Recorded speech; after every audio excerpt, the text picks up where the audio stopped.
Archaeologists were looking for the long-lost tomb of Cleopatra when they found something that seemed too good to be real. Roughly 43 feet underground beneath a ruined Egyptian temple, there was a perfectly straight tunnel, carved through solid sandstone. The tunnel is over 4,200 feet long, and so precise that experts called it a geometric miracle.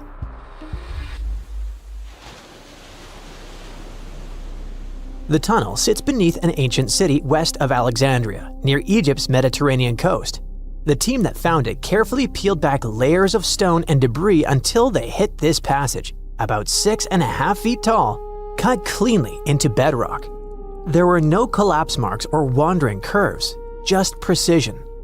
If you've ever tried to drill a straight hole into a wall at home and failed within seconds, imagine doing this underground for nearly a mile. Ancient builders had no GPS, no lasers, no modern surveying tools. Yet, this tunnel stays remarkably level over its entire length. That means they understood gradients, angles, and distance in a way that goes far beyond stack stones and hope. Engineers today rely on machines to maintain that kind of accuracy underground. These people relied on knowledge, repetition, and patience. Parts of the tunnel now sit underwater or collapsed, probably after several earthquakes that struck the region centuries ago. Some experts think the tunnel may have once connected the temple to water sources or ritual areas closer to the sea. Archaeologists noticed that the Egyptian tunnel is an exact replica of the Eupalinos tunnel in Greece. It's believed to be one of the most important engineering achievements of antiquity, which only makes the Egyptian tunnel more special. Underground passages in ancient Greece linked temples to sacred springs. Back in ancient times, people moved through space in specific ways, underground and above, to reenact myths and journeys of gods. A tunnel like this could represent a path to the underworld, rebirth, or divine transition. Nobody would invest this much effort in construction just for decoration.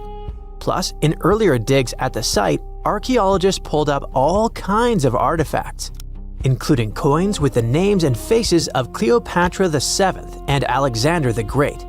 They also found figurines, statues of deities, a mummy with a gold tongue, and even an entire cemetery packed with Greco-Roman style mummies. The perfect geometric tunnel isn't an isolated flex. Not far away, underwater archaeologists off the coast of Alexandria uncovered something that sounds like it belongs in a royal travel documentary. A 2,000-year-old pleasure boat that once glided along the Nile. And this wasn't just another fishing vessel or cargo barge. It likely stretched over 115 feet long and 23 feet wide, and had a decorated cabin, plus around 20 rowers, which turned the river into a moving palace.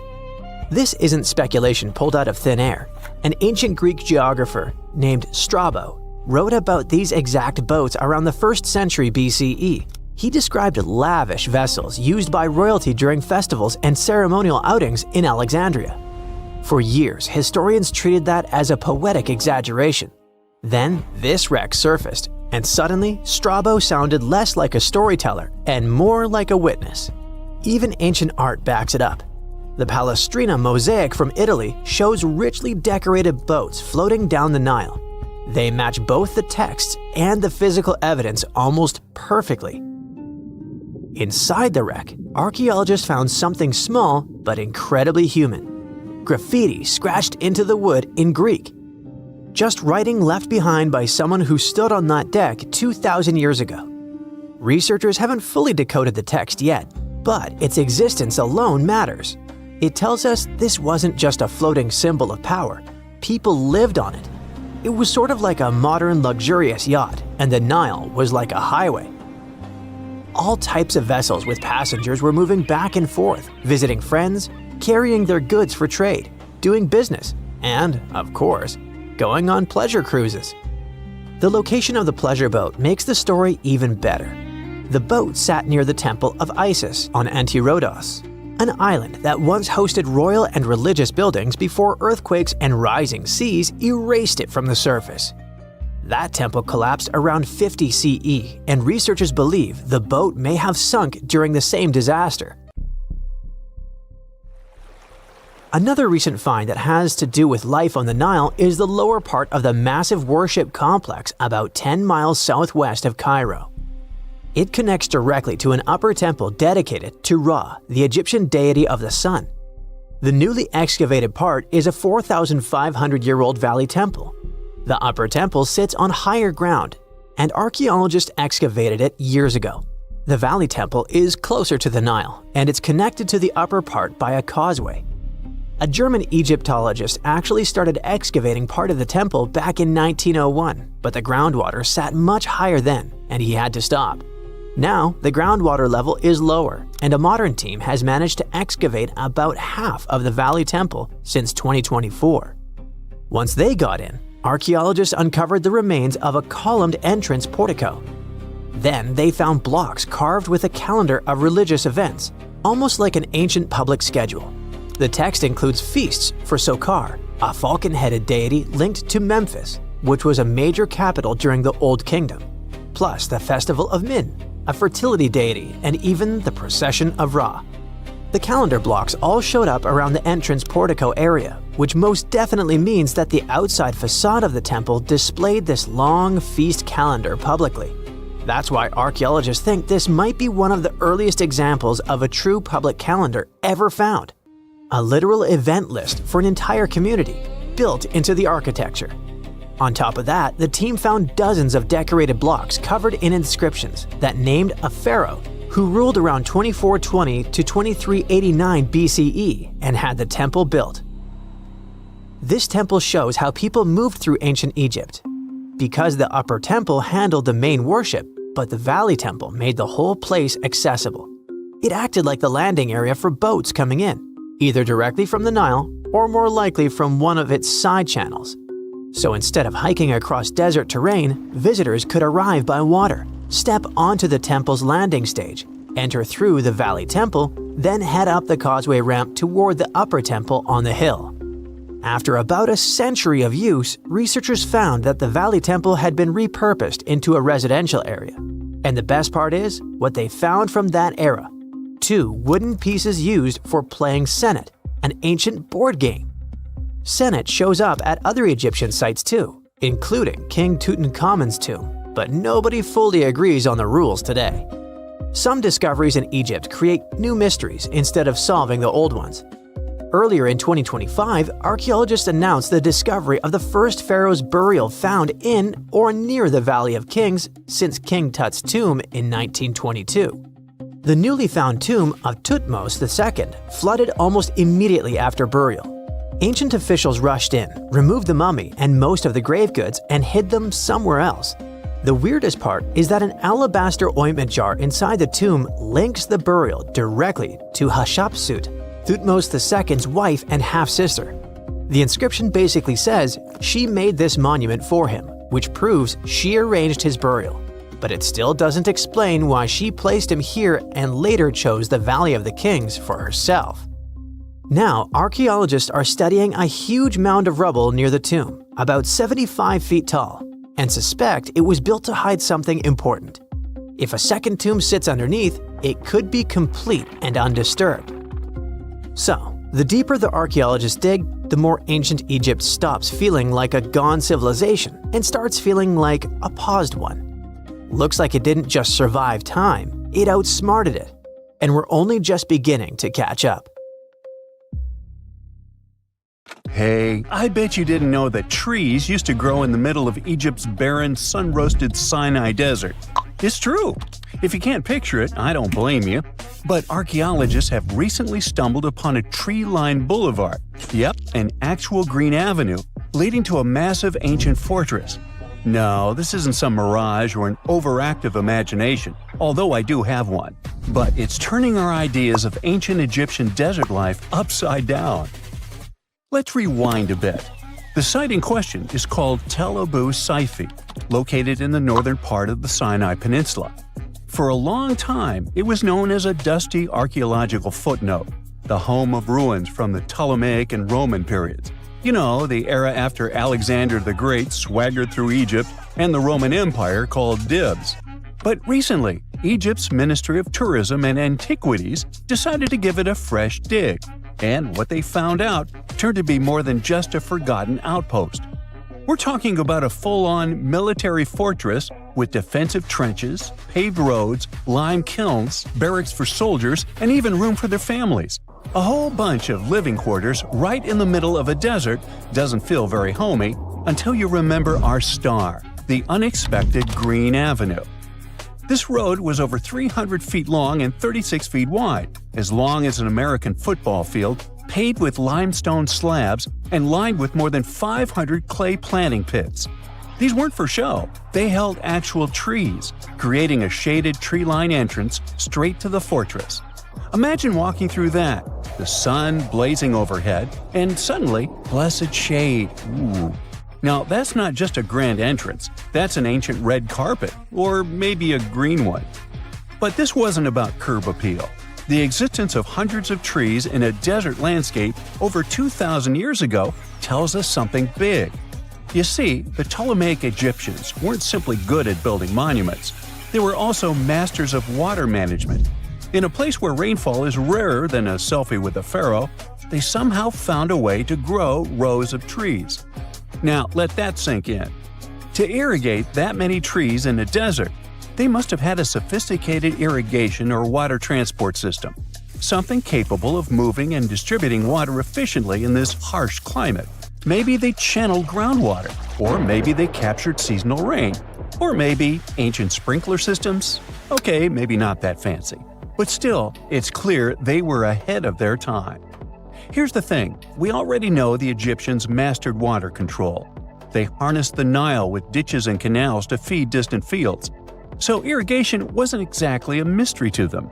They had the skills and the knowledge. And sure, scientists still debate what the Sinai climate was like 2,000 years ago. But many believe it may have once been greener. After all, take one look at those dramatic mountains and rocky landscapes, shaped and sculpted as if by brute force of ancient rivers. And it's hard not to think that water once played a bigger role out there. Plus, archaeologists have found tons of evidence showing that Ptolemaic Egyptians cultivated fruits, vines, and trees on a large scale. In other words, growing a forest in a desert might feel wild to us, but to them, it was just another Tuesday. And now, this Green Avenue is making archaeologists wonder, what if similar irrigation systems were used elsewhere, say for transporting the enormous stones used to build the pyramids? There's already a theory that ancient rivers or human-made canals helped move those stones. And the Tombos discovery? Well, it might just be the missing puzzle piece. This isn't just a dream. Back then, rivers were like highways, power grids, and cargo trains of the ancient world, all rolled into one. Egyptians used them for everything – irrigating crops, trading goods, powering industry, and even mobilizing for war. If you were doing something important, odds are it involved a river. But wait, it gets even better. Excavations revealed deep defensive trenches, like ancient moats, dug more than 6 feet deep around the fortress. Those weren't just muddy ditches. They were part of an elaborate defense system designed to be filled or bridged to control access.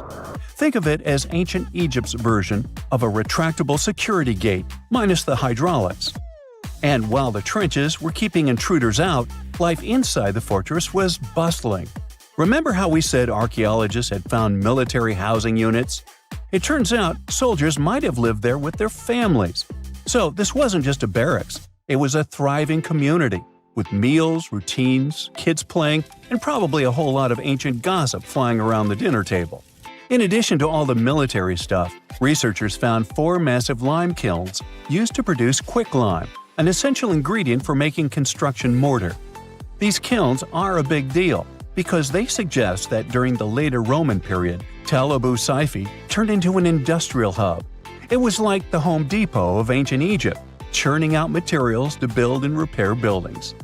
But here's where the plot thickens. Underneath all of this, beneath the roads, the trenches, the kilns, archaeologists found the corners of an even older structure, a mystery building. Could it be the remains of a third, much older fortress? Or an ancient cemetery or lost city? Nobody knows yet, but one thing's clear, this story isn't over. Honestly, this might be the coolest archaeological cliffhanger of the decade. So, what does this all mean? Well, for starters, it challenges everything we assumed about desert life in ancient Egypt. For the longest time, deserts were thought of as natural barriers, dry, deadly, and empty. But this find suggests that the desert might have once been green and full of life, not because the climate was dramatically different, but because the Egyptians were incredibly good at bending the environment to their will. They didn't just survive in the desert, they transformed it. It also adds fuel to the fire in the age-old debate about ancient Egyptian tech. If they could build a fortress with tree-lined roads, moats, irrigation, and industry in the middle of the Sinai, is it really such a stretch to imagine they could engineer water channels to move pyramid stones? Forget the Ancient Aliens TV show. Sure, it's entertaining, I'll give you that, but it makes us forget something crucial. Those people were brilliant. A lot of what we call modern technology is recycled ancient ingenuity. And who knows how much knowledge we've lost over time. Meanwhile, the dig continues. Scientists are now mapping the entire Tombos site, trying to piece together how all the structures connect. Some want to analyze soil samples to find traces of old tree roots and maybe even figure out what kinds of trees once grew there. Imagine if they were date palms. We might be looking at the world's oldest snack lane. You already know that the implications of the discoveries don't stop with history books, right? This kind of discovery has modern relevance too. Our world is going through a lot of change, with crazy weather and huge heat waves. So maybe we should be asking, what can we learn from ancient civilizations that once made the desert bloom? If nothing else, Tombos site reminds us that the ancient Egyptians were more than just pharaohs, pyramids, and mummies. They were visionary planners, eco-architects, and straight-up problem solvers. They didn't wait for nature to hand them what they needed, they engineered it. And thanks to discoveries like this, we're getting a clearer picture of just how advanced and, frankly, how cool ancient Egyptian civilization really was. So next time someone tells you deserts are just empty wastelands, you can hit them with this fun fact. Over 2,000 years ago, in the heart of the Sinai Desert, there was a fortress with a tree-lined avenue, moats, military housing, an industrial center, and even a secret underground structure. Take that, sand dunes! Who knows what else is still buried out there, waiting to rewrite history? Kim Kardashian is a fashion mogul, law student, and, as it turns out, an accidental artifact whistleblower. Let me spill the tea. In one of pop culture's biggest plot twists, Kim Kardashian inadvertently posed next to a coffin only a few people knew was stolen. Her picture went viral, and somewhere around the globe, one of the looters involved in stealing the coffin saw it. Just like that, she helped to unravel a $4 million antiquity smuggling ring. Let's rewind. One of the looters involved in originally stealing the coffin was startled to see that the artifact had already been sold. His partners told him they were still waiting for a buyer. Since he didn't get his share of the loot, he emailed the Kim Kardashian picture to an attorney in New York responsible for these types of cases. Together with Kim's picture were some other photos of the coffin, still covered in mud, being taken from its original location. He told the attorney that the coffin had been stolen and gave him the proof he needed to go solve this case. Back in ancient Egypt around the 1st century BCE, a man named Negemonk passed away. He was a high-ranking priest who served the ram-headed deity of Heracleopolis. And when someone like that passes away, their send-off was special. Negemonk's coffin was a golden masterpiece. In ancient Egyptian belief, gold wasn't just for show. It was sacred. It symbolized the essence of the deities and was thought to help people be reborn in the afterlife. This particular coffin even spelled out its inscriptions, linking the precious metals directly to divinity, rebirth, and the power of the sun. Fast forward to 2011. Egypt was going through major political upheaval, and amid the chaos, tomb raiders took their chance.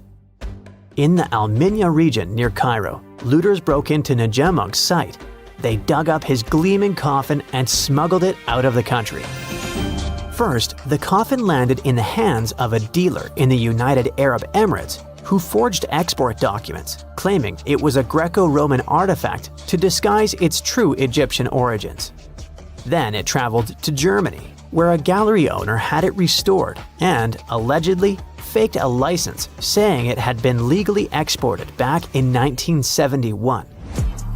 With new papers and a polished look, it was passed to two French antiquities dealers who sold it to none other than the Metropolitan Museum of Art in New York for $4 million. And just like that, in 2017, Nejemunk's radiant coffin was on public display once again, this time in New York. The Met was absurdly happy to have acquired this piece. All over New York, you could see buses advertising the Met's new exhibition, based on this ancient Egyptian relic. The Metropolitan Museum of Art is one of New York's most prestigious museums. It's home to some of the world's biggest curators. And once a year, it hosts the celebrity-filled event known as the Met Gala. In 2018, the yearly theme of the world-famous Met Gala was Heavenly Bodies. And that's when Kim Kardashian walked onto the red carpet wearing a beautiful, sparkling Versace gold dress. She was wandering around the museum when she saw something that matched her dress and posed in a photo next to it. Of course, the queen of the internet went viral, standing right next to Nejemunk's coffin. And that's when it all happened. Someone self-described as friends with the original looters sent the photo to Manhattan's Assistant District Attorney, Matthew Bogdanos. Bogdanos had been obsessively tracking down looted artifacts for the past years. He knew there were some important Egyptian artifacts on the illegal trading market, and when he saw the picture, he knew the coffin had really been stolen. The informant shared digital images of the tomb, confirming it had been looted in 2011. And as investigators dug deeper, they found the missing piece, a human finger bone still inside the coffin. Yep, when the looters threw away the mummy's body into the Nile River, they left something behind, one of its fingers. But later on, this piece of evidence was key to proving the artifact's origin. By 2019, the Met returned the coffin to Egypt, and its CEO issued a formal apology. The museum, now aware it had been duped, vowed to overhaul its acquisitions process and even try to recover the money.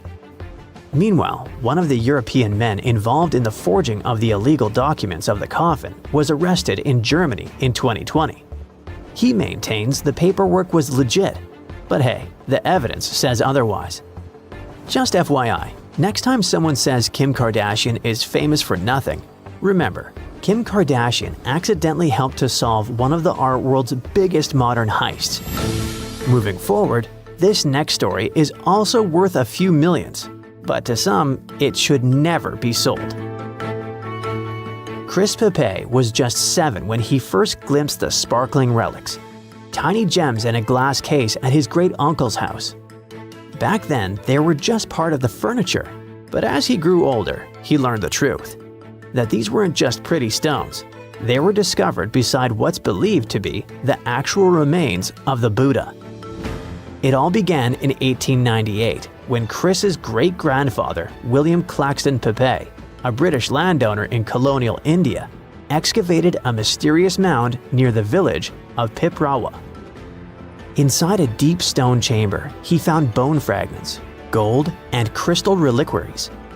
One box had an inscription in ancient Brahmi script stating the remains belonged to the Buddha himself and had been gifted to his clan, the Shikyas, after his cremation. The discovery rocked the world. News spread through international papers, and scholars confirmed its authenticity. The discovery even helped map ancient Buddhist roots and identify Lumbini as the Buddha's birthplace. Though it happened during the colonial era, the story is more complex than simple looting. Pepe gave most of the relics away. He gave the bones to the king of Siam, which is now called Thailand, and the rest to Indian authorities. Only a few duplicates of the stones stayed with the family and were passed down through generations. When Chris inherited them in 2013, he and his cousins didn't hide them. They launched the Piprawa project, digitized family archives, and loaned the relics to museums around the world, from New York's Met to Seoul's National Museum, always free of charge. But in 2025, the whole thing became controversial when the family planned to auction the gems at Sotheby's in Hong Kong. The Indian government intervened, even issuing a legal notice demanding the auction's halt, saying that the relics are sacred and a cultural heritage. They argued that the sale violated Indian and international laws, including United Nations conventions, and called for the relics' repatriation to India for preservation and religious purposes. And talking about sacred items coming back home, after more than half a century in exile, 4 ancient bronze sculptures looted from Thailand were finally given back. These pieces are known as the Prakonche artifacts. They consist of 3 Bodhisattva statues and 1 Buddha image that were unearthed in the 1960s by villagers in Buriram province. If you've ever been to that part of the world, you'll know most people are very devotional and connected to their spiritual beliefs. So unearthing something like that is as close to the sacred you'll probably get in a lifetime. But the items were smuggled out and eventually landed in the Asian Art Museum in San Francisco. These statues are estimated to be 1,300 years old. They were tied to a man called Douglas Latchford, a notorious figure in the illicit antiquities trade. Now, after years of pressure, the museum has agreed to their return. Thai officials, along with U.S. Homeland Security, confirmed the artifacts have been deaccessioned and will be soon repatriated. This isn't the museum's first time returning treasures. In 2021, it surrendered ancient lintels after a lawsuit from U.S. authorities. But this latest move hits close to home, literally, for one of the villagers who helped discover the artifacts and never dreamed they'd vanish overseas. For over 3,000 years, no one knew this place even existed. And then, out of nowhere, archaeologists digging near Alexandria uncovered something absolutely shocking: a forgotten Egyptian city. This place is buried under Greek ruins, hiding secrets that could rewrite the history of pharaohs and their armies. And one of the artifacts, which looks like a simple wine jug, changed everything. We thought that we already placed all the important parts on the map of ancient Egypt: pyramids, Thebes, Luxor, Alexandria. But nope, the map just got an update. The new city was a big deal, and it's about 3,400 years old.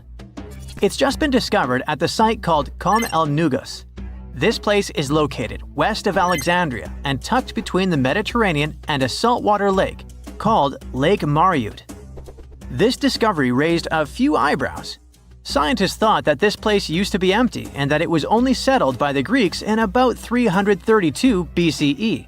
But it turns out that people lived in Kom el Nugus way before that. When archaeologists were digging through Greek ruins, they started noticing something unexpected: mud brick walls. Yep, you know, the pyramid type. That's the kind Egyptians built during the New Kingdom. These mud bricks were made from mud, clay, sand, and straw. These ingredients were mixed with water and dried in the sun, not baked. Egyptians used them for thousands of years to build houses, temples, palaces, and yes, the pyramids. Of course, other civilizations did use mud brick too, but Egyptian mud brick is kinda quirky. They used straw that grew in their regions, layout styles, and mortar. That's what helped the experts realize that Egyptians used to hang out in Kom el Nugus. That alone raised eyebrows, and then they found more: an entire street layout, buried structures, and even a temple built by Ramses the Great himself. His name speaks for itself. This guy was one of the most famous pharaohs in all of Egyptian history. He ruled ancient Egypt for 60 years, fought huge battles, and just loved building tons of stuff like that temple. People loved him so much that later pharaohs literally pretended to be him or wrote his name on their buildings. That's when archaeologists realized that they weren't looking at some dusty mud bricks of a tiny village. That's an entire buried city. They immediately started digging more. Turns out the whole place wasn't random. It was built with great care. The streets had drains to stop rainwater from damaging the soft mud brick walls. There were also small tomb chapels with writings about soldiers. This suggests this place might have been the military base, and that changes a lot. In ancient Egypt, when the military showed up, there must have been a reason. So what was it? Protection? Conquest? Control of something important? In the case of this city, it was probably about wine, water, and trade on the edge of the desert. What's even crazier is that we still don't know just how big it was. The team has only uncovered part of it so far. There could be fortifications, warehouses, administrative buildings, or even more religious or royal structures waiting underground. We also don't know what this town was called in ancient times. That name is still buried, but it might be uncovered someday, maybe inside a wall, maybe on a scroll, maybe on another broken jug. One of those already turned out to be a mind-blower. A chunk of a ceramic jar, called an amphora, had a royal seal pressed into it, and that seal bore the name Meredaton. Princess Meredaton wasn't just anyone. She was the eldest daughter of Queen Nefertiti and the older sister of King Tutankhamun. Yes, that's right. Both Nefertiti and King Tut were involved here. All that was about a century before Ramses the Great built one of his temples here. Looks like the city was founded back in the days of another pharaoh, the pharaoh Akhenaten, husband of Queen Nefertiti, father of Princess Meredaton, and future king Tutankhamun. That guy, Akhenaten, was a bit of a wild card. He was the type who really gets weird about one of his interests. He tried to completely change Egypt's religion, forcing everyone to worship the sun disk called Aten instead of the usual deities. He basically told all Egypt that all their mythology was wrong, and from now on, there will be no more Osiris, no more Thoth or Set. Just raw sunlight only, people. That's known in history as the Amarna period. And he went all in, changed his name, built an entirely new capital city called Amarna in the middle of the desert, redesigned temples, rewrote hymns, and even banned traditional religious imagery. Even the art got wild at the time. People started getting elongated heads, belly rolls, and all that humanity and vulnerability carved into stone. It was deliberately weird. He wanted to show the family not as perfect gods, but as human vessels of divine light. Everyone had to awkwardly smile and play along because he was the pharaoh after all. The wackiest part is that after his rule, his son, Tutankhamun, reversed all the sun disk-related stuff. He literally changed his name from Tutankhaten, which means living image of the Aten, the sun disk, to Tutankhamun, which means living image of Amun, one of the great older deities. King Tut brought back the old deities, reopened the temples, and erased as much of Akhenaten's legacy as possible. Looks like his family didn't really like the sun cult after all. Meanwhile, this discovered wine jug shows that the city was probably active, thriving with life during Akhenaten's times. That's huge. Up until now, there was no clear evidence that his radical ideas and projects extended all the way to the north. The jug also shows that vineyards and wine production reached all the way to the north in ancient Egypt. Wine really was a huge deal, worthy of placing a military base here. Princess Meredaton most likely used this jug. Just like with her brother, she was born into the sun and named after it. Her name, also spelled Meritaten, meant beloved of the Aten. As the eldest daughter of Pharaoh and his queen, born right into the middle of radical religious changes, she was raised to perform the future queen's duties. From her earliest years, she walked in temples alongside her mother Nefertiti, shaking the sistrum in solemn rituals. She was there when Akhenaten established his capital city, Amarna. He clearly loved his family. Meredaton's face was etched into its stone walls more than anyone else. In every temple, in every sacred scene, her figure appears, revered. Things get foggy in history after her father passed away. The throne wobbled. King Tut was very young, only 9 years old when he had to take new duties. Meredaton seemed to have been a brief step between her father and her younger brother. She married someone called Smenkhkare. History isn't even sure who that mysterious man was. could have been a puppet, a phantom king in a crumbling dynasty, may have even been her brother. Whatever the truth was, these two took power and ruled together for a while. Meredaton got the title of the Great Royal Wife, a title of immense power. But Smenkhkare was a very short-lived ruler. He passed away just in about a year. There are some speculations among historians that Meredaton was the actual ruler, the informal female pharaoh, because her brother was too young. Some theories say that she raised Tutankhamun and became a sort of queen regent, mentoring the child who would be used to restore the old order. But all this is unconfirmed. It's very hard for historians to find information about that time because the Amarna period was later condemned.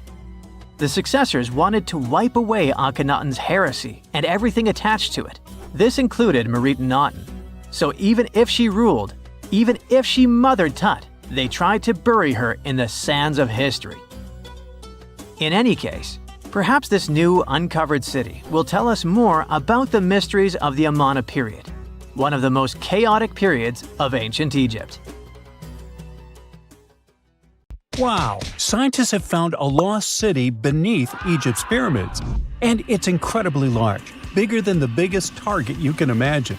Underground chambers, passageways, and vertical structures.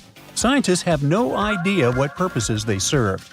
But let's start from the very beginning.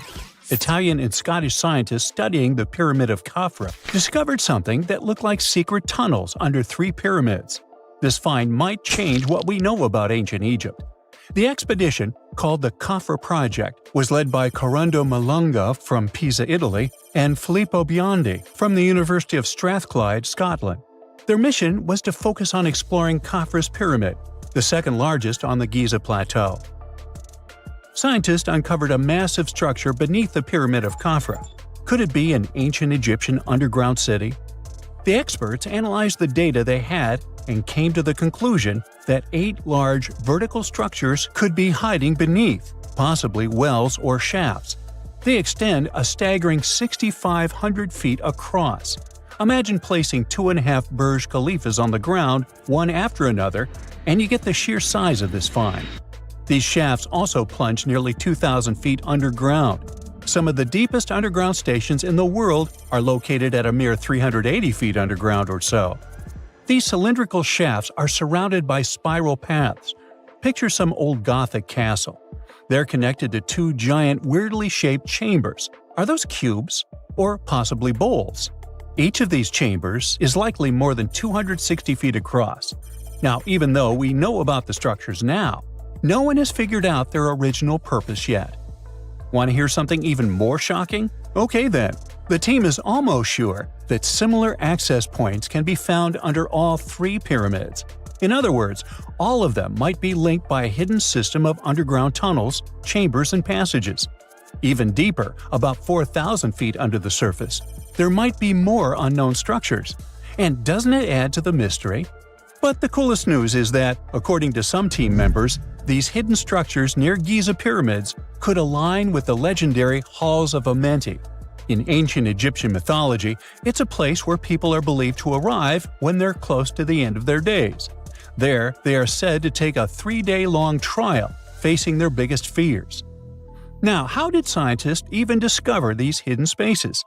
To uncover them, researchers used 2 satellites positioned 420 miles above Earth.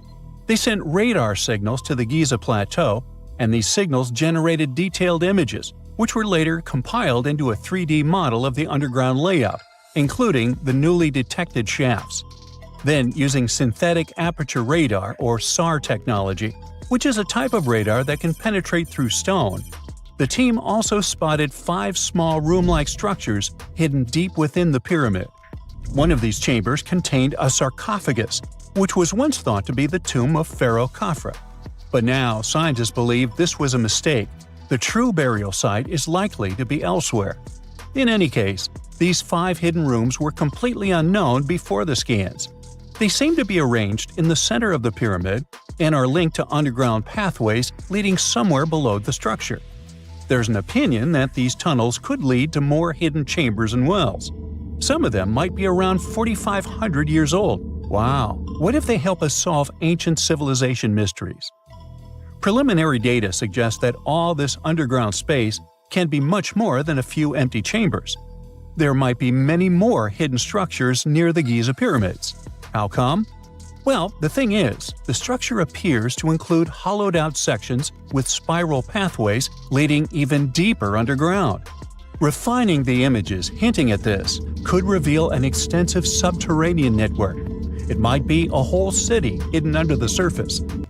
Now, despite the excitement surrounding these findings, there are also a lot of people who don't believe in the existence of the underground city.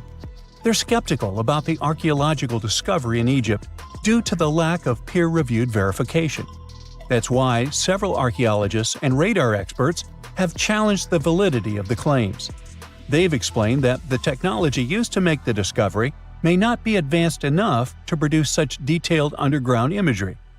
According to them, the 5 smaller chambers found near the surface could be natural formations, since the area had had sacred significance long before the construction of the pyramids. Some experts have even dismissed the use of radar methods in this context altogether. They call these methods scientifically unproven and question their accuracy. The discovery has also reignited discussions about ancient Egyptian myths and the possibility of hidden texts lying somewhere beneath the Giza pyramids. The layout of the newly detected underground chambers shares similarities with mythological accounts of the Hall of Records, a rumored chamber that could preserve early Egyptian wisdom. If confirmed, these findings could significantly reshape the understanding of Egypt's sacred topography.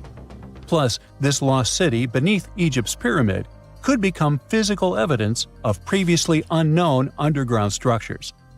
That's why the Khafra project is super eager to begin excavating to confirm their findings. But getting approval from Egyptian authorities is a challenging process. The discoveries still need to undergo peer review before they are accepted by the academic community. By the way, this recent archaeological discovery in Egypt comes on the heels of another discovery involving a weird structure beneath the Royal Giza Cemetery, which researchers believe is unnatural in origin. Archaeologists used remote sensing techniques and uncovered a mysterious L-shaped structure underground in the Western Cemetery of Giza. This area is known to house burials of royal family members and high-ranking officials. Many of the tombs in the cemetery have above-ground mastabas, rectangular stone or mud brick structures with flat roofs. But there is an area in the center of the cemetery where there are no above-ground structures. To investigate this unexplored region, the team used electrical resistive tomography and ground-penetrating radar. ERT works by sending electrical currents into the ground and measuring the resistance to detect remains. As for GPR, it sends radar into the ground and maps the structures based on the radar's return. The team found an anomaly about 6.5 feet beneath the surface. It appeared to be an L-shaped structure measuring at least 33 feet in length. The readings suggested that the structure had been backfilled with sand after its construction. This made the team hypothesize that it could be a mix of sand and gravel, or possibly an air void. This anomaly was classified as a highly resistive structure, which meant it didn't occur naturally. Motoyuki Sato, the study's lead author and professor at Tohoku University in Japan, claims that the structure is not a natural formation due to its sharp shape. Another weird thing about ancient Egyptian pyramids is that historians have long believed that they were built primarily for royals and high-status individuals who had the wealth and power to create such massive structures. However, new research from the archaeological site of Tombos in modern-day Sudan challenges this assumption. The thing is, Tombos' pyramid may have served as burial sites for low-status workers as well as elites. The hard-working members of ancient communities may have found their last resting place in some of the most visible monuments, including the pyramids. Located along the Nile River in the ancient region of Nubia, Tombos became part of Egypt after its conquest of the area around 1400 BCE. That's when Egypt established the site to strengthen its colonial control. Workers at Tombos built pyramids, but those were much more modest than the famous pyramids of Giza. The research team reanalyzed 110 human skeletons from Tombos, originally studied in 2012. In particular, they examined the entheses, the areas where tendons and ligaments attach to bones. Such an analysis can give us insights into the amount of physical labor a person performed. When someone does hard labor, their bones often develop distinct crests and ridges at these attachment points due to the stress on the tendons and ligaments. And while some skeletons showed little change in their entheses, suggesting they belonged to individuals from the upper classes, others showed more serious changes. It means they belong to lower-class workers.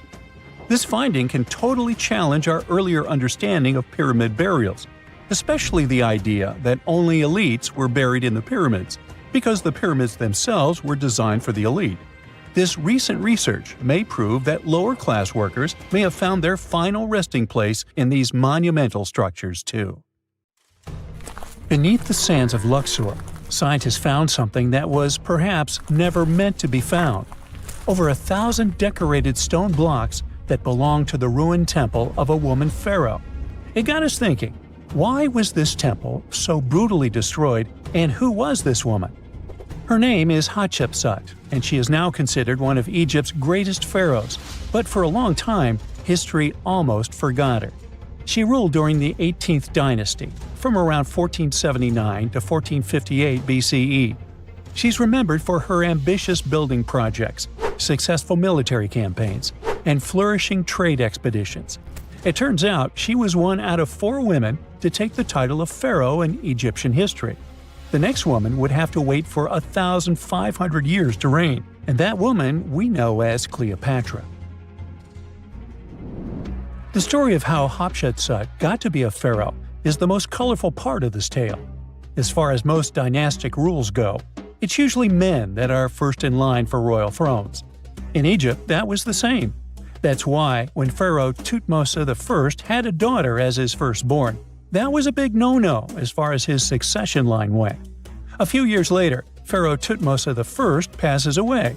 The crown passed to Thutmose II, who ruled briefly, only to leave the throne to his infant son, Thutmose III.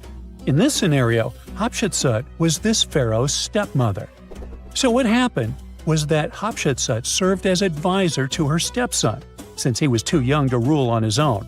But after 7 years, she made an unprecedented move. She decided to seize power and declared herself Pharaoh of Egypt. Now this was not a simple power grab. Hatshepsut understood that if she wanted to rule, she had to present herself as a legitimate king. In a bold move, she adopted the full royal regalia, including the false beard traditionally worn by male pharaohs. She was often depicted in statues and hieroglyphs as a man, wearing the pharaoh's kilt and headdress. But this wasn't about disguising herself.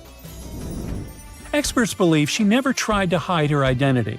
Inscriptions on her statues often included feminine titles, like Daughter of Re, or grammatical structures that combined male and female terms, such as His Majesty herself. This showed that while she adopted traditional symbols of kings, she still acknowledged her true gender. But she needed to go even further. To legitimize her rule, she crafted an elaborate origin story. She claimed that the deity Amun himself had visited her mother in the form of her father, Thutmose I, and that she was his divine daughter. Now this was no small claim, since pharaohs were seen as deities on earth. By aligning herself with Amun, she strengthened her right to the throne. In temple carvings, she depicted this divine birth with Amun, presenting her as his rightful heir. These narratives weren't just mythology, they were tools, ensuring her position remained unchallenged. Hatshepsut also took a new name, Ma'at Kari, which translates roughly to "Truth is the soul of the sun god." The word Ma'at was central to Egyptian beliefs. It represented order, justice, and divine balance. Pharaohs were expected to uphold Ma'at to ensure Egypt's stability. By calling herself Ma'at Kari, Hatshepsut was likely reinforcing that she was a legitimate and rightful ruler. Her reign was truly great. She led Egypt into an era of peace and prosperity, launching massive building projects and restoring temples across the kingdom. Her most famous achievement was the construction of her temple at Deir el-Bahari. a pretty impressive architectural masterpiece carved into the cliffs of Luxor. Hatshepsut initiated one of the most ambitious construction projects in ancient Egyptian history, commissioning monuments, temples, and obelisks to immortalize her reign. It's argued that she continued with the construction of the Avenue of the Sphinxes, a grand road lined with statues leading to the Karnak Temple. For many, her shining architectural achievement was the towering obelisk she had carved from single pieces of granite. One of these, weighing over 320 tons, still stands today. Now, beyond building, she expanded Egypt's influence through trade. She sent an expedition to the mysterious land of Punt, believed to be modern-day Somalia or Eritrea, bringing back riches like gold, ivory, and exotic animals. Her fleet of ships sailing the Red Sea marked the first recorded trade mission of its kind, establishing economic ties that would benefit Egypt for generations.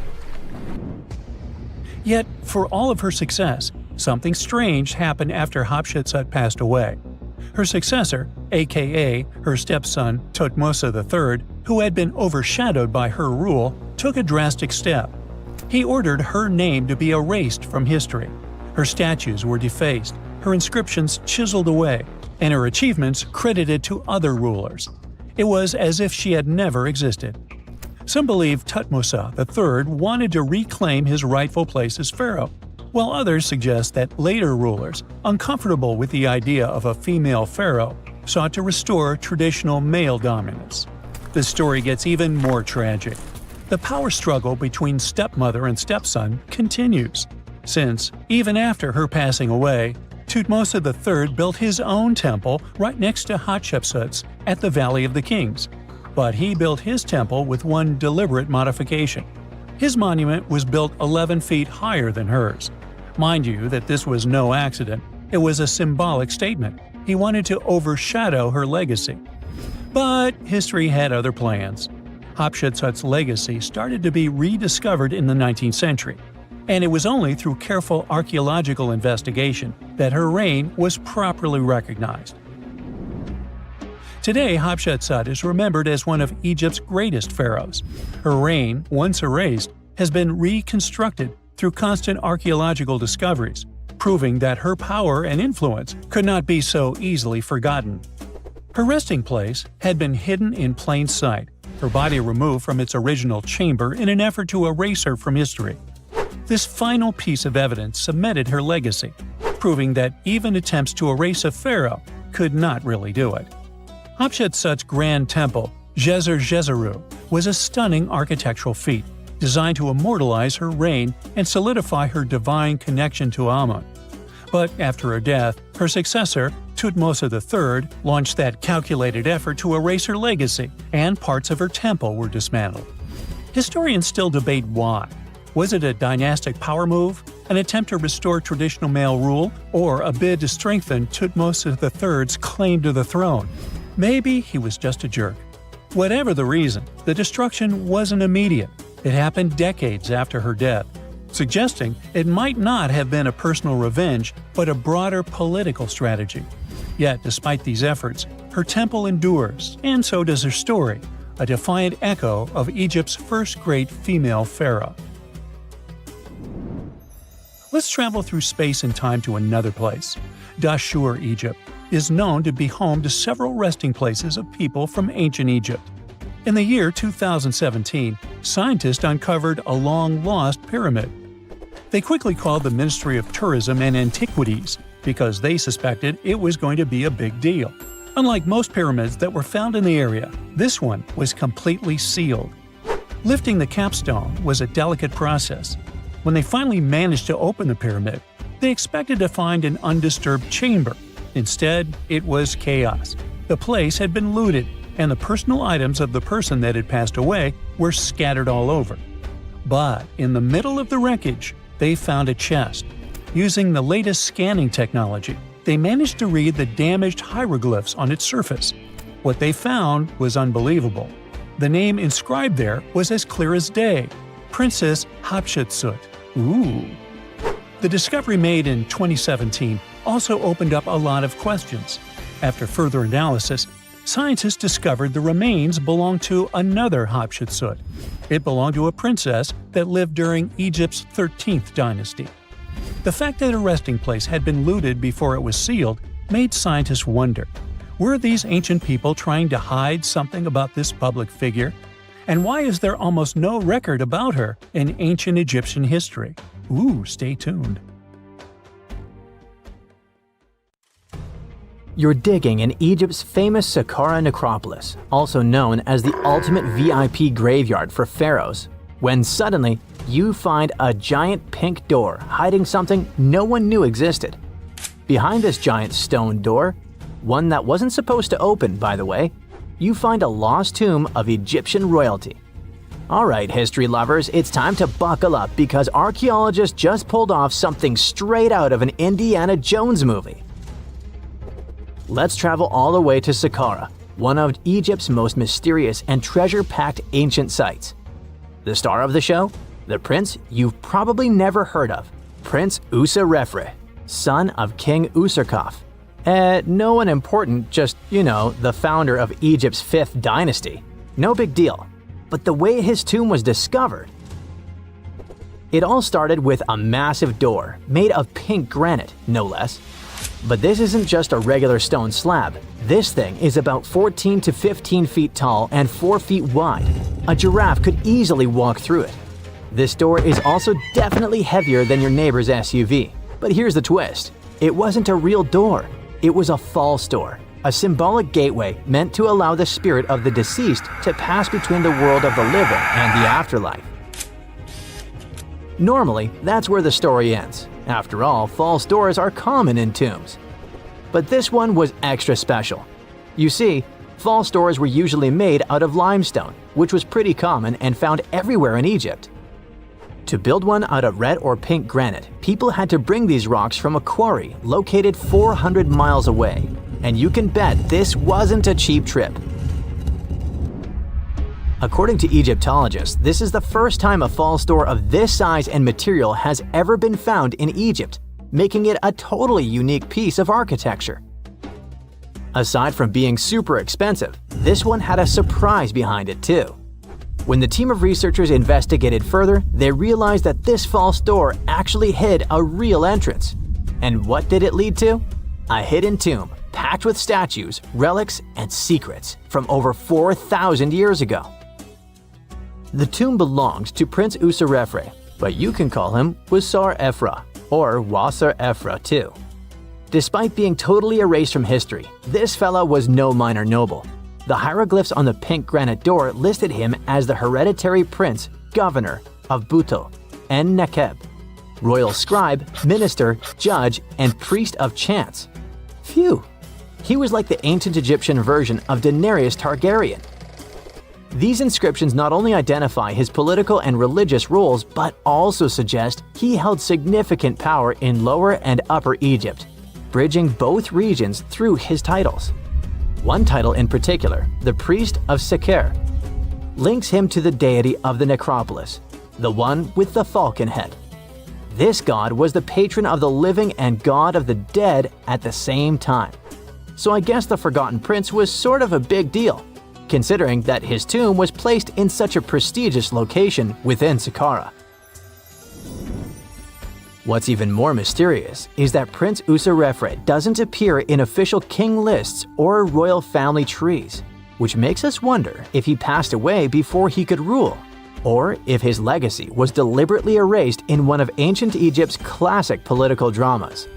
Some scholars now believe his erasure might be connected with shifting religious or political power struggles during the early 5th dynasty, especially as his father Userkaf was reshaping Egypt's religious order. And speaking of his father, King Userkaf was a total game changer. He wasn't just the founder of the 5th dynasty, he also kicked off a religious revolution by promoting the sun god Ra over older deities. That's right, Userkaf built the very first sun temple at Abu Sir, setting off a dynasty-wide obsession with solar worship. After Userkaf wrapped up his short but revolutionary reign, a whole lineup of pharaohs took the stage. Sahure, Nefertiti, Nusere Ini, basically the boy band of the 5th dynasty. And these guys were all about two things: building pyramids and making money. They weren't just stacking stones, they were expanding Egypt's influence, opening up trade routes to far-off lands and blinging out their temples like it was nobody's business. Back in the tomb, things got even cooler. There was a beautiful red granite offering table covered with inscriptions detailing ritual foods, like an eternal menu for the afterlife, because they believed the deceased could magically eat this food. Fun fact, it was the funerary priests and their families that actually ate the food. There were also pottery shards, amulets, and painted walls, but the real showstoppers were the statues. And this is exactly where things get weird, in a good way. The team found statues of King Djoser, the guy who built Egypt's first pyramid, his wife, and their 10 daughters, inside Prince Userefre's tomb. Hold up, Djoser lived a few centuries before Userkaf, so what were his statues doing there? Turns out, scientists don't really know. These statues were built during the reign of King Djoser himself and probably belonged to that first ever built pyramid. Experts believe these statues were probably relocated during the 26th dynasty, thousands of years after Djoser, maybe to protect them from destruction, or maybe because they were still venerated. Basically, ancient Egyptians were hoarders, but classy ones. Scientists also know for a fact that some engravings and statues found there were made way later, which means that this tomb probably turned into a deposit for fancy stuff. Or maybe this was just really ancient interior decorating. Anyway, that wasn't all. There was another pink granite entrance on the eastern side of the tomb, with inscriptions linking back to King Nefertiti, another 5th dynasty pharaoh who also tried to build his own pyramid, but failed. And near this second entrance, archaeologists found something never seen before in Sakara: a set of 13 pink granite statues, all sitting in a row on a high-backed bench, like they were waiting at the DMV of the afterlife. Some had elevated heads, probably representing the prince's wives, while others were missing their heads entirely. One black granite statue was found upside down. Maybe it had taken a tumble sometime during the tomb's long, quiet centuries underground. According to archaeologists, the positioning and head shapes suggest that these statues followed a strict social hierarchy, with the central figures likely representing higher status individuals, while the headless ones might indicate unfinished work or later vandalism. And speaking of black granite statues, another one was found standing proudly inside the tomb. Based on its design and inscriptions, it looks like it was placed there during the 26th dynasty, the same time those Djoser statues were probably moved in. This suggests the tomb didn't just sit abandoned, it was reused, adapted, and maybe even honored by later generations. And by the way, black granite was associated with Osiris, the god of the underworld, during the late period, which means that this statue's presence is a clue that the tomb was a ritual space long after the prince's death. All of this, giant granite doors, surprise statues, reused tombs, adds up to a truly thrilling find. Prince Userefre may not be a household name yet, but his tomb is now one of the most fascinating ever found in Sakara. It tells a story not just of the Old Kingdom, but of how ancient Egyptians kept connecting to their past, even thousands of years later. So, what does it all mean? Why hide a tomb behind a fake door? Why pack it with statues from different eras? And who exactly was Prince Userefre? These are the kinds of mysteries that keep archaeologists digging and keep the rest of us fascinated. In the end, this discovery isn't just about one tomb, it's about how much is still waiting beneath the sands of Egypt. As more gets uncovered, we're reminded again and again that ancient history isn't gone. It's just sleeping behind massive pink granite doors.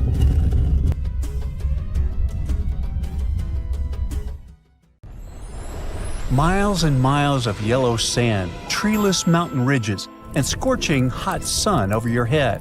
And suddenly, something you'd never expect to come across in a barren desert. A small group of overexcited people. They're as happy as you would be if you'd won a lottery. They've just found an ancient tomb, once flooded with its walls in bad shape. But the stuff they discovered inside proves that this is the burial site of one of Egypt's most mysterious pharaohs. Historians have been hunting for his tomb for years, but no one expected it to hide ancient treasures. Fast forward. After careful examination of the site, Egyptian officials have announced the discovery of the tomb of King Thutmose II. It's the last missing tomb from Egypt's 18th dynasty, and this is also the first royal tomb found since King Tutankhamun's was discovered in 1922, in more than 100 years. A team of Egyptian and British archaeologists found the tomb in the Theban Mountains area, west of Luxor, near the famous Valley of the Kings. Before this, the site was only known as Tomb C4, but during their excavation, the team found clear evidence proving it belonged to King Thutmose II. Archaeologists actually found the entrance and main tunnel leading to the tomb in 2022. But at first, they thought it belonged to a queen because it was near the graves of Thutmose III's wives. It was also close to Queen Hatshepsut's tomb. Originally, it was prepared for her when she was just a royal wife, but everything changed when she became pharaoh. But we'll talk about this twist of fate a little later. But soon they realized that their discovery was much more significant. They found alabaster jars with Thutmose II's name and the words "deceased king" written on them. That's when they realized that the tomb was actually his final resting place. Sadly, Thutmose II's tomb has seen better days. According to the head of Egypt's antiquities sector and the leader of the Egyptian excavation team, the tomb suffered major damage from ancient floods not long after the pharaoh's death. Water swept through the burial chamber, likely destroying or displacing many of the original artifacts. Much of what had been once inside the tomb was moved elsewhere in an attempt to salvage it. The researchers found out that the tomb had a basic design, with an entrance, a sloping main corridor, and a burial chamber. The corridor was coated in white plaster and rose about 4.5 feet above the floor of the burial chamber. A large staircase and a very large descending corridor of the tomb indicated its grandeur. It took the team a long time to navigate through, though, as the tomb was blocked by flood debris and collapsed ceilings. Only after crawling through a 32-foot passageway with a small 16-inch gap at the top, the worst nightmare for those of us with claustrophobia, were they able to reach the burial chamber. There, they were in for another surprise. They cleared the debris, expecting to find the crushed remains of a burial beneath. But the tomb turned out to be completely empty, and it was not due to robbery. It had been deliberately emptied. The researchers soon realized that the tomb had been flooded since it had been built underneath a waterfall. It happened just a few years after the king's burial, so the contents of the tomb were moved to another location. That's why there was a second corridor in the tomb. It was most likely made to help remove King Thutmose II's body from his flooded tomb. Despite the damage, the excavation team made some really exciting discoveries. They found traces of mortar decorated with blue inscriptions, yellow stars, and fragments from the Book of Amduat, one of the most significant funerary texts in ancient Egypt. The book was meant to guide the deceased through the underworld, ensuring a safe journey to the afterlife. Now, how about we sneak a peek at ancient Egypt's 18th dynasty? It was all about conquering lands, expanding the empire, and building jaw-dropping monuments. Some of the biggest names from that era, Thutmose I and Thutmose III, both legendary warrior kings who left their mark in history. Thutmose I was a fierce fighter who led major military campaigns, pushing Egypt's border further south than ever before, all the way to the fourth cataract of the Nile. His victories gave Egypt access to new trade routes, stronger political ties, and more wealth. His conquests were so significant that they were recorded in the tombs of his top officials. Thutmose III, sometimes called Thutmose the Great, took things even further. He was not only an incredible military strategist, but also the commander of Pharaoh Hatshepsut's armies before becoming king himself. He led between 17 and 20 military campaigns, winning every single one and expanding Egypt's empire to its peak. He even created the world's first navy. Thutmose III is often remembered as Egypt's greatest warrior pharaoh. And sandwiched between these two powerhouses was Thutmose II, a pharaoh who doesn't get nearly as much attention. Hey, the middle child, right? His reign lasted only about 5 years before he passed away at around age 30 in 1479 BCE. He is kind of a mystery. No one really knows what he accomplished. For the longest time, even the location of his burial site was totally unknown. His body was actually found in the 19th century. It was just lying around in the mortuary temple of Deir el-Bahari, in a secret chamber where priests used to hide royal mummies centuries after their original tombs were looted by grave robbers. In other words, Thutmose II's body must have been moved from his original resting place at some point in history to protect it. During his lifetime, Thutmose II made at least one major impact on Egyptian history. He married his half-sister, Hatshepsut. That might not sound like a big deal, but it helped her become Egypt's greatest female pharaoh after he passed. The catch? She kept her stepson, Thutmose III, off the throne for decades. When he finally took power, he erased her name from history out of spite. And still, Hatshepsut is one of Egypt's greatest pharaohs, no matter if you're talking about a man or a woman. She brought a lot of wealth and art to Egypt. She led a big trading trip to a place called Punt, where she brought back things like gold, ebony, and incense. She also made sure her name lasted by building amazing structures that we can still see today. At Karnak, she added huge obelisks. One of them is still standing tall. She also was the one to build the Temple of Deir el-Bahari with its countless columns. She was buried there. Interestingly, Hatshepsut was often shown in art as a man with muscles and a beard, like how pharaohs were usually depicted. But she made sure there was always something in the artwork that reminded people she was a woman, like calling herself Daughter of Re or His Majesty herself. When she passed away in 1458 BCE, Egypt wouldn't have a female ruler as powerful as her until Cleopatra, about 1400 years later. According to Egypt's Supreme Council of Antiquities Secretary General, isn't that a mouthful? Hatshepsut's name actually appears in Thutmose II's tomb, meaning she might have even handled his burial. As for their final resting places, well, Hatshepsut was buried in the Valley of the Kings, and Thutmose II's mummy is now in the National Museum of Egyptian Civilization, alongside other ancient Egyptian rulers. It gives visitors a rare chance to see the remains of a nearly forgotten pharaoh. Now, experts consider the discovery of his tomb to be one of the most significant in recent years. The artifacts found there add important details to our understanding of the history of the region and Thutmose II's rule. And even though the tomb's design is fairly simple and follows the same architectural style preferred by later Egyptian rulers, its historical importance is undeniable. In any case, the mission isn't over yet. Archaeologists are now focusing on solving another mystery. Where did the rest of the tomb's contents end up? The team is determined to continue their search. Who knows what other secrets they will uncover that have remained hidden beneath the sands for thousands of years. A gruesome discovery took place in Egypt some years ago. You want to hear about it? 16 human hands, carefully buried in 4 eerie pits. They didn't look too much like human hands at first, since they were abnormally large, but they were. Weirdly, there were only right hands. No left hands were in sight.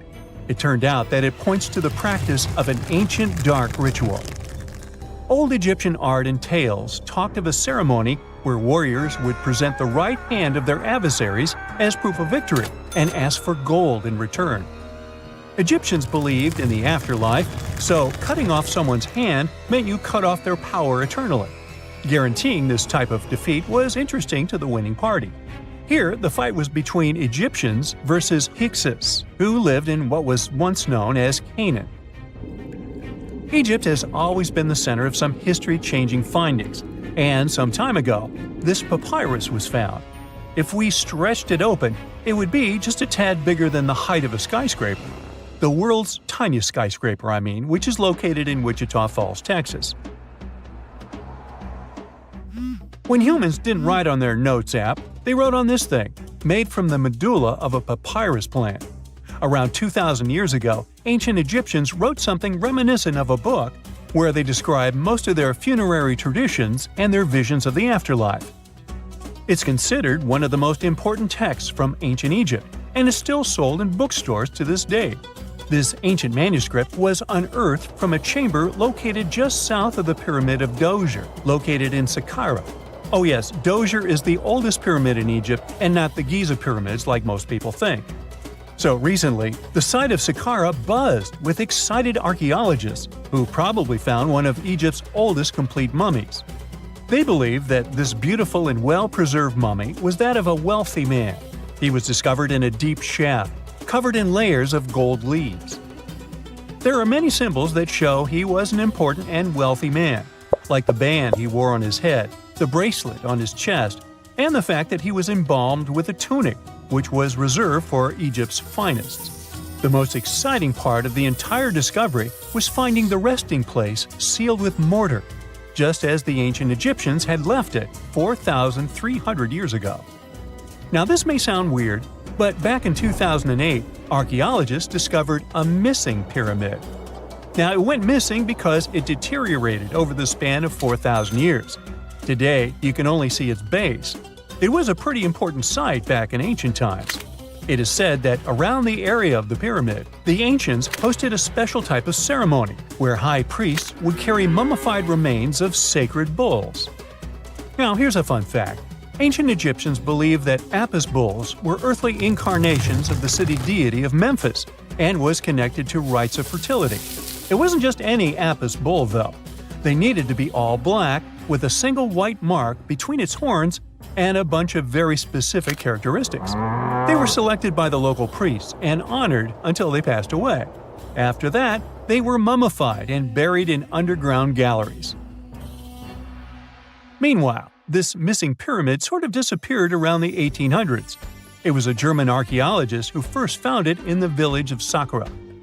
He called it the Headless Pyramid when he first found it.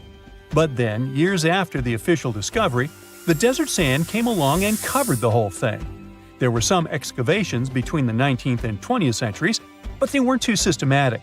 That's why scientists were so thrilled when they dug an entire pyramid's base after removing the 25-foot mound of sand that was covering it.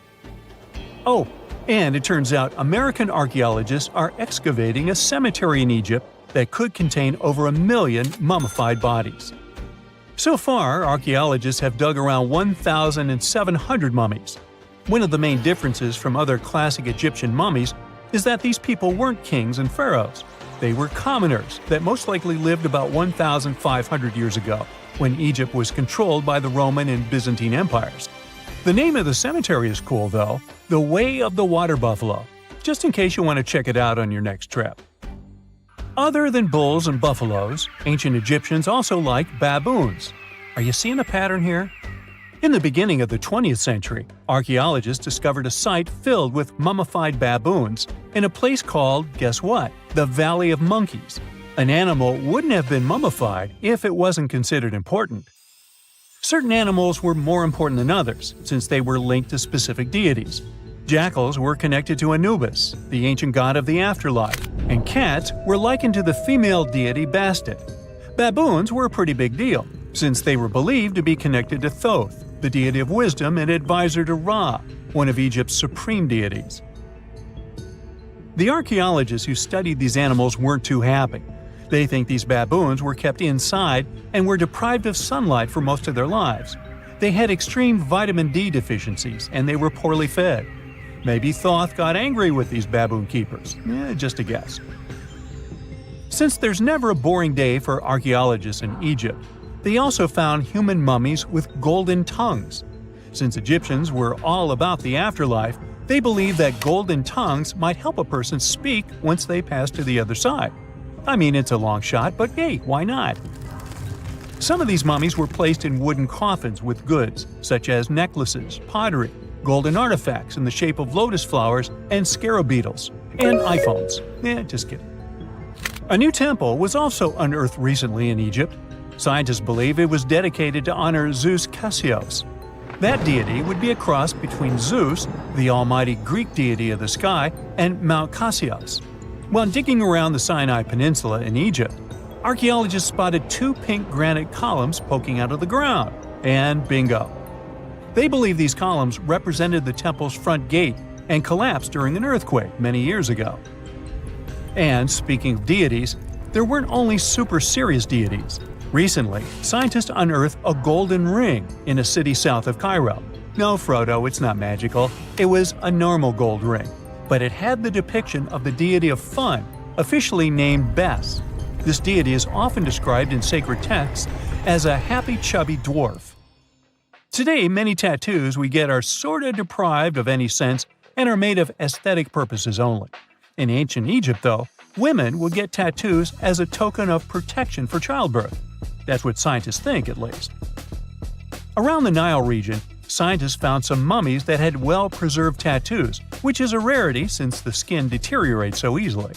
2 of these women tattooed their lower backs, and the drawings were simple.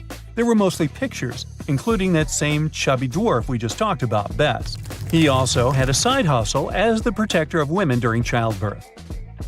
Now, would you believe me if I told you ancient Egyptians invented robots? No? Well, that's because that's not entirely true. Sure, they were astronomers, mathematicians, and engineers, and somehow they also squeezed an eccentric invention into that package. An automated deity some scientists called Hathor. This wooden statue had been in the Metropolitan Museum of Art for years before someone noticed its secret. With the help of an X-ray machine, specialists discovered a mechanical operating system inside it. The pulley-like axis goes from the statue's shoulder to her left leg. When the system rotates, the statue raises and lowers her hand. Hey, pick me! I got my hand up here. Secant, cosine, tangent, sine, 3.14159. Yeah, that was the cheer we heard coming from the trigonometry club back in the day.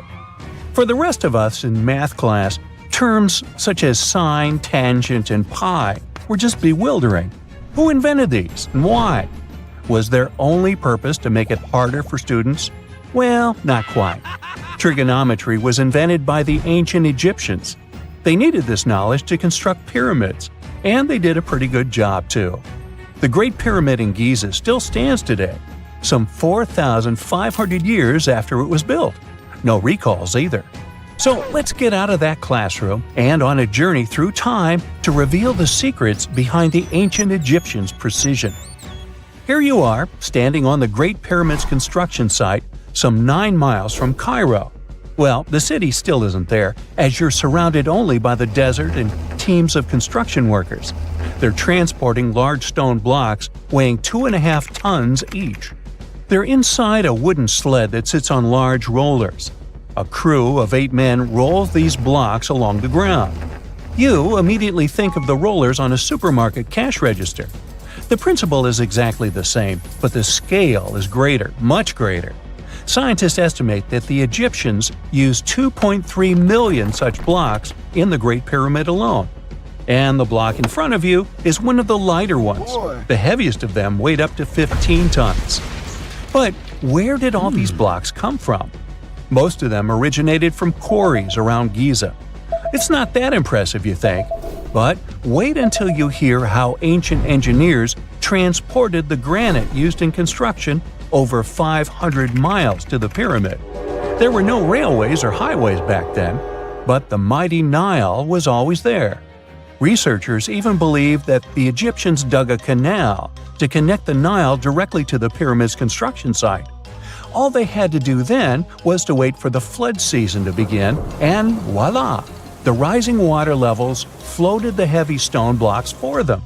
But how did they lift the enormous stones on dry land to stack them up to the top? Did they use oversized cranes?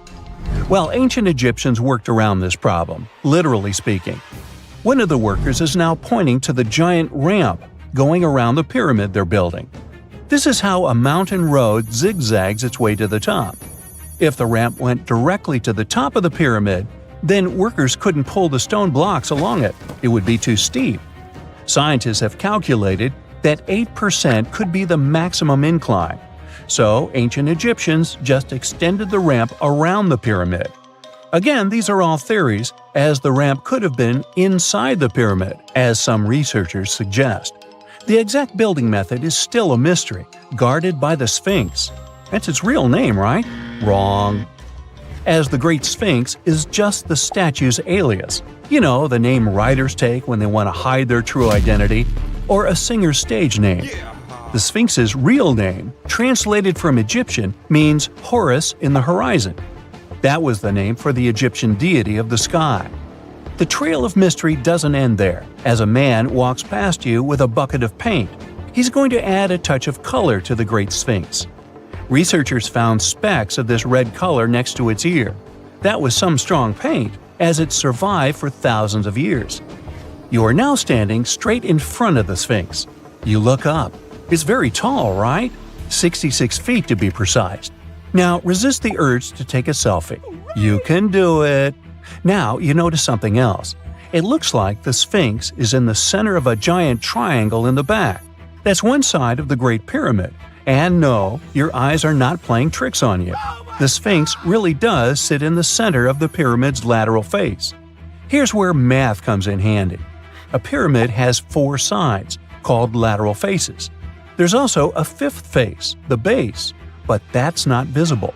It's, wait for it, face down.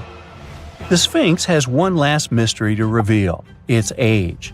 Scientists agree that Pharaoh Khafre built the Sphinx.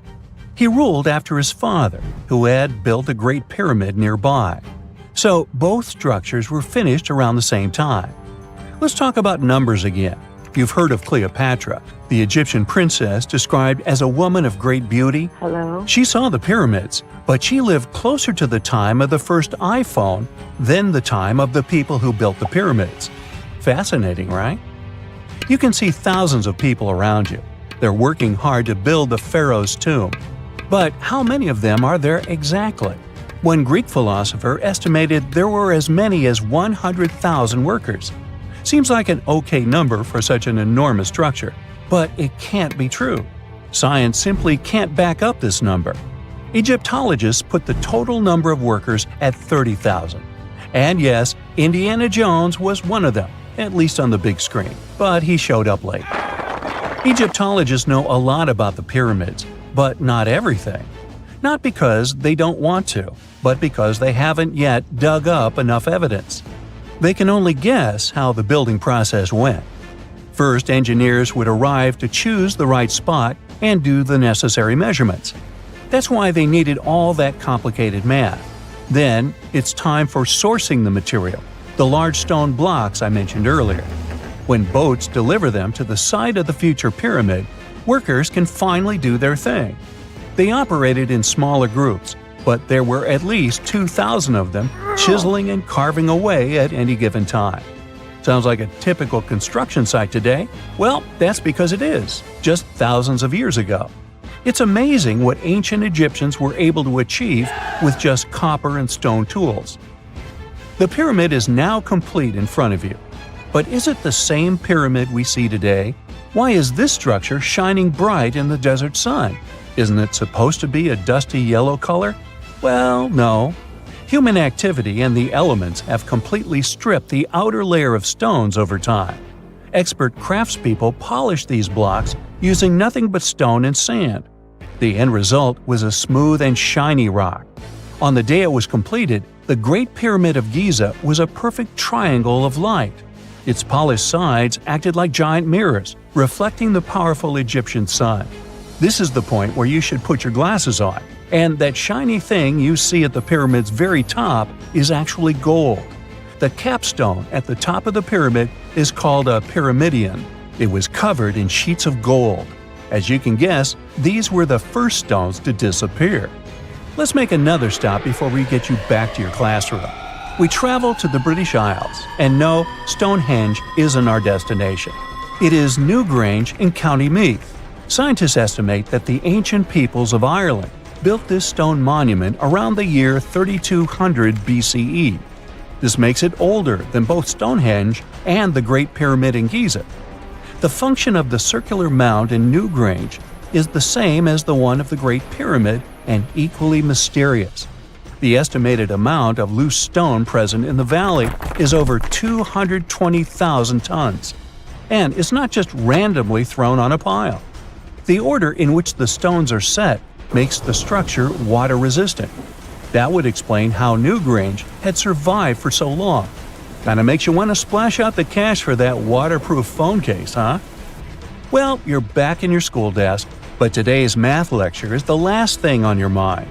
You're thinking about how great the Egyptian pyramids are, and if we have something similar today. It turns out modern engineers are just as impressed with the Great Pyramid as you are. There's a glass pyramid sitting in the main courtyard of the famous Louvre Museum in Paris. The panorama of San Francisco wouldn't be complete without the 48-story Trans-America Pyramid. But Las Vegas went the furthest. There we find the Luxor Hotel. It's so big that it's the third largest pyramid on the planet. And guess what's in front of it? Yup, a replica of the Sphinx. It's 110 feet tall, 2 stories higher than the one in Giza. Yeah, everything's bigger in Vegas. We know that the ancient Egyptians were talented enough to build something as grand as the pyramids, but were they also smart enough to measure the speed of light? There's a theory circulating online that says exactly that. If you look at these two numbers, you'll see that they match completely. The first one is the speed of light in a vacuum measured in meters, and the second one is the latitude of the Great Pyramid of Giza. So, was it done on purpose, or is it just a coincidence? Well, happily, we can tell you that it's actually just a coincidence, not another conspiracy thingy. The Great Pyramid is just one of the many places in the world that share the same latitude. And more importantly, even if the ancient Egyptians had somehow measured the speed of light and chosen to keep it a secret from the rest of the world, they wouldn't have used meters to put it down. Meters were only defined at the end of the 18th century. The builders of the pyramids used a different unit of measure called cubits. 1 cubit is equal to 1.5 feet. Cubit was based on the length of the arm from the elbow to the tip of the middle finger, and it became popular in the ancient world. So if they wanted to impress the rest of the world and set the pyramids at a point that matched the speed of light in cubits, they would have to build their iconic constructions somewhere in Europe. And then the Danish astronomer who first measured the speed of light in 1676 would have been really upset to know that someone had done it centuries before him. So although they were ahead of their time in many aspects, the ancient Egyptians never measured the speed of light or used longitude and latitude to map their locations. The base of the Great Pyramid of Giza might seem like a perfect square, but it's actually an 8-sided structure, not 4-sided. Each of its 4 sides has a subtle concave indentation that splits it evenly from base to tip. The official version is that a British pilot was the first to notice it in 1940 while flying over the pyramid. He took a photograph that showed shadows highlighting these indentations. Some people think these lines are only visible from above and can best be seen at dawn and dusk during the spring and autumn equinoxes. This has led to a freaky theory that the ancient Egyptians might have designed the pyramids to communicate with something looking at them from above. Now, the Great Pyramid is one of only 3 pyramids that used to have a swivel door. It weighed around 20 tons, but they could still easily open it from the inside. Its precise fit made it nearly invisible from the outside, with no visible latch or handle. There were only slight variations in the exterior stone that gave out an opening. The other 2 pyramids with similar doors belonged to Khufu's father and grandfather. The Great Pyramid also has a hidden void at least 100 feet long that was only found in 2017. We still don't know what lies within the space, what purpose it served, or if it is the only space of its kind. Researchers used the same tech to see through cathedral walls, Mayan pyramids, and even volcanoes. It depends on a natural shower of subatomic particles called muons. They pass more easily through empty space than through solid materials. So if they arrange multiple muon detectors around a structure, scientists can map out its solid and empty areas. A team of scientists placed muon detectors inside the Great Pyramid and allowed them to gather data for months. Scientists have analyzed samples of the mortar used to build the pyramids many times. Although we know its composition, modern technology still can't replicate it. The mortar is mostly made from processed gypsum, but it wasn't used like the cement we use for bricks today. Instead, they used it to support the joints between the massive stones as they were set in place. The estimated amount they needed to construct the Great Pyramid was around 500,000 tons of mortar. The gypsum mortar is stronger than the stones themselves and has held up for thousands of years. Now, all four sides of the Great Pyramid are aligned with the cardinal points – north, south, east, and west. According to geologist and engineer Glenn Dash, the alignment is accurate to within 4 minutes of arc, or 1/15 of a degree. The architects managed to achieve this without modern tools like drones, blueprints, or computers. Many researchers try to explain this construction miracle. Maybe they used the pole star or the sun's shadow. Dash recently proposed a new, simpler idea. The Egyptians might have used the autumnal equinox to align the pyramids. It happens twice a year when the Earth's equator passes through the center of the sun's disk, making day and night nearly equal in length. To test his theory, Dash conducted an experiment on the 22nd of September 2016, the first day of the fall equinox. He used a special rod the Egyptians had to cast a shadow and tracked its tip at regular intervals, forming a smooth curve. By connecting 2 points of the curve with a taut string, he created an almost perfect east-west line. Dash noted that on the equinox, the shadow's tip runs in a straight line, nearly perfectly east-west, and with a slight counterclockwise error. There's a similar error in the pyramids. Although his experiment was conducted in Connecticut, Dash believes that the same method would work in Egypt. All the ancient Egyptians needed was a clear, sunny day. They could determine the fall equinox by counting 91 days from the summer solstice. But they left us few clues, and no engineering documents or architectural plans have been found that explain their methods. So they might have mapped shadows, but it's not definite. Now, scientists have long wondered how heavy stone blocks were carried to the pyramid sites, and they might finally have an answer. A research team from the University of North Carolina, Wilmington, has discovered that 31 pyramids are likely to have been built along a long-lost ancient branch of the River Nile. It's now hidden under desert and farmland. For many years, archaeologists have thought that ancient Egyptians must have used a nearby waterway to transport materials, equipment, people, and whatever else they needed to build the pyramids on the river. But up until now, they weren't certain of the location, shape, size, or proximity of this waterway to the site of the pyramids. The group of researchers used radar satellite imagery, historical maps, geophysical surveys, and sediment coring to map the river branch. They believe it was buried by a major drought and sandstorms thousands of years ago. The team managed to go below the sand surface and get images of some hidden features thanks to radar technology. They found hidden rivers and ancient structures running at the foothills of where most of the ancient Egyptian pyramids lie. The discovery of this extinct river branch helps explain the high pyramid density between Giza and Lisht, in what is now an inhospitable area of the Sahara Desert. Now, Egypt isn't the only country with the most pyramids in the world. The champion's title here goes to its southern neighbor, Sudan. It has between 200 and 255 pyramids, compared to Egypt's measly 138. They were built by members of the Kingdom of Kush, an ancient civilization that ruled the lands along the Nile River many years ago. They started erecting pyramids around 500 years after the Egyptians had stopped doing it. Their pyramids are much smaller than the Egyptian ones, but were built for the same purposes. Archaeologists are still working to find out how the pyramids in the Sudan were built, how long it took to complete them, and what happened to their society. It's nighttime, and you're about to walk inside Pharaoh Tutankhamun's final resting place. You know, King Tut. You don't have a torch, but at least you came with a flashlight.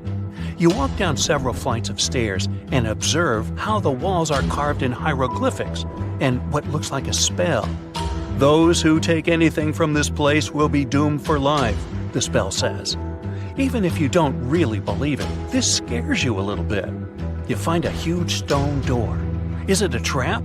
You manage to open it, but oh no, it's only an empty chamber. You check your map. It seems like you're heading in the right direction.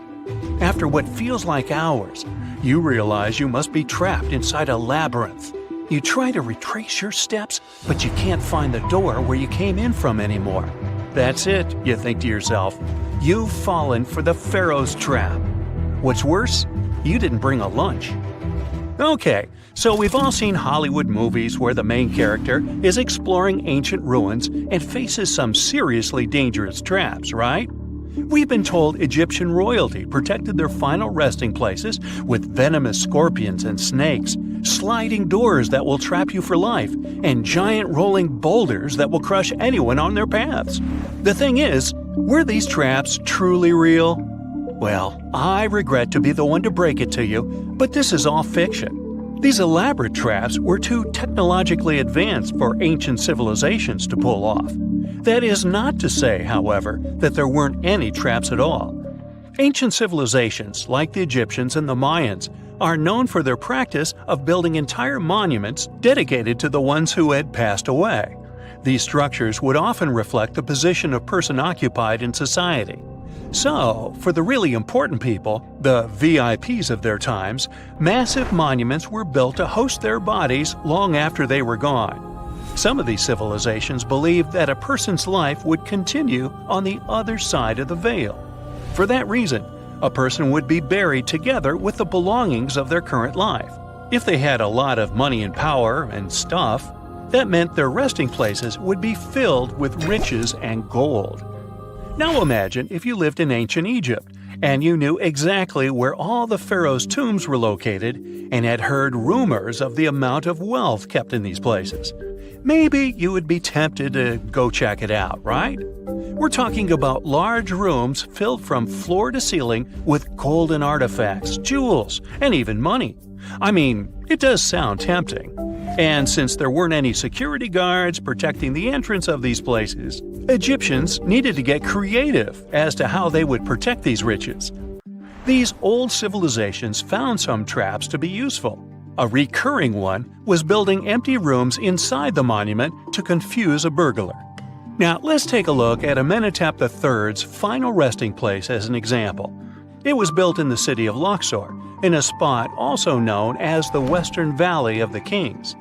Two French engineers originally discovered the monument between 1905 and 1914 CE. The structure is huge and has more than 10 chambers, connected by long corridors and steep stairways. The King's Chamber is the most hidden one, and for an outsider to try and find it, they will probably enter a lot of empty rooms beforehand. Other pharaohs tried to protect their riches by commissioning monuments with false doors concealing pits that were up to 20 feet deep. This way, an unwarned and unwanted visitor would be surprised by the deep hole on their way to the king's resting chamber. Alongside false doors, pharaohs made sure to build labyrinth-style corridors and false walls. This way, robbers could take hours or days before they found the king's real chamber. As to pits with poisonous snakes on them, if there were any reptiles inside these monuments, they probably got inside on their own, and would most likely not stay there for long. There is no way snakes would survive years and years without food inside these pits. So yes, another Hollywood-induced belief right there. If these traps seem boring to you, archaeologists did find an interesting deterrent in the final resting place of the Red Queen of Palenque in Mexico. Palenque was one of the most powerful Mayan cities in pre-Columbian Mexico, and the Red Queen was believed to be the grandmother of the last Mayan king, undoubtedly a person of immense importance to the empire. In her honor, a huge monument was built to keep her body after her passing. The discovery of the tomb itself was already thrilling. Archaeologists found an ancient monument when digging at the site back in 1994. The first thing they found was a room with a hidden door. Once they opened the door, they discovered a long corridor. Finally, at the end of this corridor was the Queen's chamber. The team of archaeologists was beyond excited to unearth this chamber with the mummy of the Queen herself still inside it. They found her to be accompanied by her pearls, jade shells, and expensive rocks. But as the team explored the remains, they saw something rather strange. The room was filled with a red-colored powder. Researchers knew that the color red was important to the Mayan people, and that much of their clothing and buildings were decorated with this color. But they didn't understand why the queen was buried with this unknown red substance. After they took a sample back with them for further analysis, they discovered that the red powder was cinnabar, a very dangerous mineral. This powder, when inhaled, can cause, shall we say, severe health damage to a person. The team concluded that this could only be a trap for anyone trying to steal her riches. Okay, so dangerous powders might have worked as the most intense traps we've seen until now. But perhaps the cheapest way to keep out unwanted visitors was to advertise spells written out all over the monument. We'd probably laugh at these today, but back in the day, they were more or less effective. Spells usually said that the person who took anything from that place would meet a tragic fate. Some spells said that robbers would lose their houses in big fires or terrible floods. Other spells said burglars would have incurable and undiagnosed health issues, but they weren't really enough to stop people from taking any gold. There are some stories surrounding how these spells might have been real. One of them is from the famous British Egyptologist Howard Carter, the one responsible for unearthing Pharaoh Tutankhamun's resting place in the 1920s. After months of unsuccessful digging, Carter discovered the tomb's existence by chance. He found the entrance to a stairway right beneath the soil where he had been searching all those months. With the help of a team, he cleared the piles of sand blocking the stairs and discovered a doorway. The door had several royal symbols carved into it, and Carter knew this could only mean a very important person had been buried there. And he was right. With a chisel, he made a hole in the top left-hand corner of the doorway and lit his vision with the help of a candle. He couldn't believe what he was seeing, the reflection of several golden and jeweled items crowding the chamber before him. Lost for 3,000 years, Carter had just discovered the final resting place of King Tut. But the story didn't finish here. This discovery was accompanied by a series of unfortunate events that led people to believe it had something to do with the pharaoh's spell. Carter himself mysteriously passed away just a few years later, and some of his assistants lost their houses in floods, just like one of the spells threatened. Some say it's just coincidental, as there's no real proof of these things being connected. Well, what do you think? Was this an effective trap after all? Before we get into the reason why and how there are pyramids all around the world, let's talk about some of the examples. I'll start with the Pyramid of the Sun in Mexico. These folks really knew how to build a city. Their well-planned urban center spanned over 7 square miles and boasted several pyramids. But the Pyramid of the Sun is the most impressive. This giant pyramid was built way back in 100 CE and is one of the biggest structures of its kind in the whole Western Hemisphere. It's so big that it's 216 feet high above the ground. If you ever find yourself in this ancient city, you won't be able to miss the Pyramid of the Sun. It's right there on the east side of the Avenue of the Dead, the city's main north-south street. To build this incredible pyramid, around 1 million cubic yards of material were used, including a special kind of red volcanic rock called hued tezontle. Impressive, huh? We don't know too much about the people who built the Pyramid of the Sun or its purpose. But archaeologists believe there was once a temple on top of it. When explorers went below the pyramid in the 1970s, they found a bunch of cool tunnels and chambers. In 2011, they even found a secret stash of clay pots, obsidian pieces, animal bones, human figurines, and a mask. Who knows what other secrets the pyramid is hiding? If you decide to see this one, you must climb the pyramid using the 248 uneven steps on the west side. Watch your step. Sudan got some pyramids too. Nubian pyramids aren't as big as the ones in Egypt, but they still got around 200 of them. These ancient pyramids have been home to the tombs of the pharaohs of the Meroitic Kingdom for almost 1,000 years, who ruled Egypt from Nubia to the Mediterranean Sea. The pyramids at Meroe were constructed using granite and reddish sandstone. Oh, and did you know that Sudan has more ancient pyramids than Egypt? The Kushite pyramids depict the indigenous architecture and burial traditions of Nubia's Napata and Meroe kingdoms, which ancient Egypt influenced. Meroe, the burial site of over 40 queens and kings, is the most extensive Nubian pyramid site. The tomb walls depict mummified royals bedecked in jewelry, their wooden caskets containing bows, quivers of arrows, and other artifacts pointing to the Meroitic relationship and trade with Egyptian and Greek civilizations. So if you're looking for some ancient tombs to explore, you may consider skipping the crowds in Egypt and heading on down to Sudan. Let's fly to Iraq to see some more pyramids. Ziggurats have fancy receding layers and tiered temples. Instead of a smooth exterior, it has tiers like a cake. Perfect for all the important work and rituals that went on inside. You can find these towering structures scattered throughout Iraq and Iran, and they're a real testament to the power and skills of the people who built them. One of the biggest and most impressive ziggurats is the ziggurat at Ur. It's basically a giant rectangular pyramid that stands a whopping 70 to 100 feet tall, with 3 levels of terraces and a temple on top. Can you imagine how many baked bricks it took to build that thing? Try 720,000 for just the lower portion. This particular ziggurat was built for Sumerian king Ur-Nammu. Similar to other ones, this pyramid has been around for thousands of years, so it got a little rough around the edges. Thankfully, the Babylonian king Nebuchadnezzar II and some archaeologists came to the rescue in the 6th and 20th centuries respectively, and now you can find this near Talil Air Base.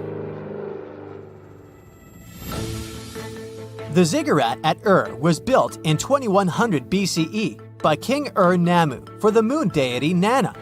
It was the tallest building in the city, and you could see it from miles around. It was like the medieval cathedral spire of its day. People would come here to bring their agricultural surplus and get their food allotments and seek spiritual nourishment. Sadly, the Nana temple at the top of the ziggurat didn't survive, but we do have some blue glazed bricks that may have been part of its decoration. The lower parts of the ziggurat are pretty amazing though. The architects even included holes in the temple's baked exterior to let the water evaporate from its core. Since we explored some of the pyramids on our planet, let's take a broader perspective. They can be found in many parts of the world.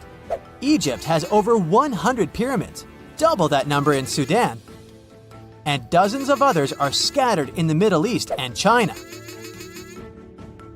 The Americas have the most pyramids in total, with more pyramids than the rest of the world combined. These pyramids are located in Mexico, Guatemala, Honduras, and El Salvador. Time to know more about the evolution of pyramids through history. The oldest pyramid is in Egypt.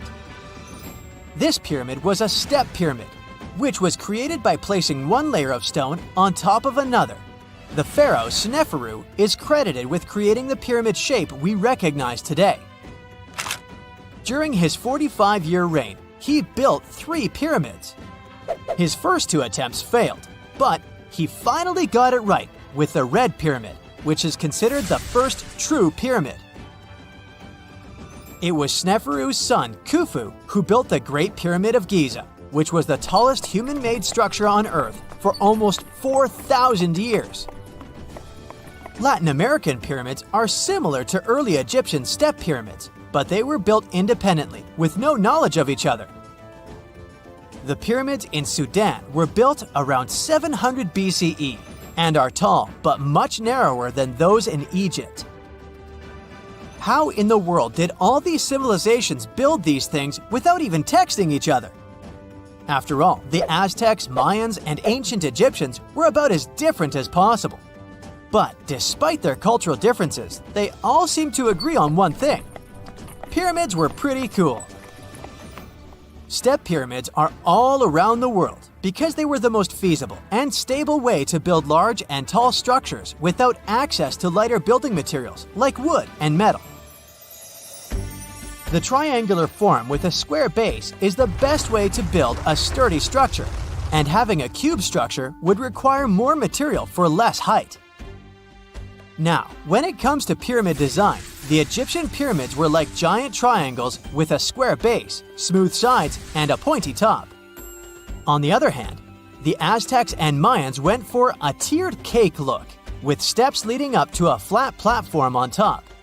So, while all these pyramids share the same basic shape, they have their own unique flair.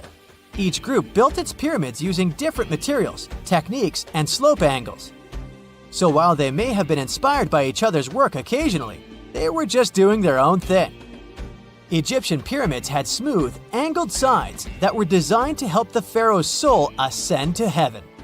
The Pyramid of the Sun was built over a series of caves that served as a passageway for the deities. The Maya built the temple of Kukulkan in Chichen Itza to honor the deity Kukulkan, usually represented by a serpent. Nicknamed El Castillo, it has 91 steps on each side, plus a platform.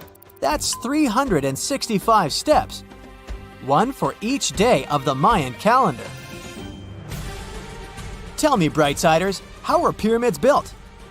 To begin with, humans made them, not a foreign race from space that landed on Earth. You see, one thing that all pyramids have in common is that they were built without advanced tools or even the wheel. It took a lot of people to build them, including skilled laborers and architects. For example, it's estimated that 20,000 people built the Great Pyramid of Giza, and it's believed that most of them were skilled laborers. Building pyramids was a massive undertaking that required years of planning and effort. The Great Pyramid at Cholula, Mexico, took 600 years to complete. No man shall ever find my tomb. That's what, according to rumors, Cleopatra once said. Rumor has it really wasn't about the gender. She wanted no living soul to disturb her, and I think she meant that no human would ever discover the location of her grave. But, surprisingly, it was indeed a woman who was closer than anyone before to finally discovering the Queen's resting place. Meet Kathleen Martinez Berry, a criminal lawyer turned archaeologist. She got so intrigued with Cleopatra's story that she packed her bags and went to Egypt with no official support and even no permission from the authorities. All she had was pure determination to find the Queen's tomb. Now, you could say Kathleen had always been ahead of the game. She skipped grades in school, mastered piano, chess, swimming, and martial arts, and grew up listening to top intellectuals debating in her home. And she even got her law degree at just 19, and archaeology was her side passion. She had never actually been to Egypt, never dug up a single artifact. But her fascination with Cleopatra went all the way back to an argument with her father in 1990. That day, she walked into his library looking for a copy of Antony and Cleopatra by Shakespeare. Her dad, Fausto Martinez, a professor and legal expert, casually called Cleopatra a seductress. Kathleen wasn't having it. She fired back, arguing that history had been totally unfair to Cleopatra. The Romans, she said, wanted to destroy her reputation, and for centuries, people had just believed their version of the story. The debate went on for hours, and in the end, her father admitted maybe he had judged Cleopatra too harshly. That conversation changed everything for Kathleen. From that day on, she read every ancient text she could find, especially Plutarch's account of Cleopatra and Mark Antony. The more she learned, the more convinced she became that Cleopatra wasn't just some queen who fell for the wrong guy. She was a genius, playing a dangerous political game to keep Egypt independent. And the more she read, the more she started thinking, what if everyone had been looking for Cleopatra's tomb in the wrong place? That thought stuck with her. When she was caring for her second child, she earned a master's in archaeology. Multitasking. That reignited an obsession that would take over her life, uncovering the truth about Cleopatra.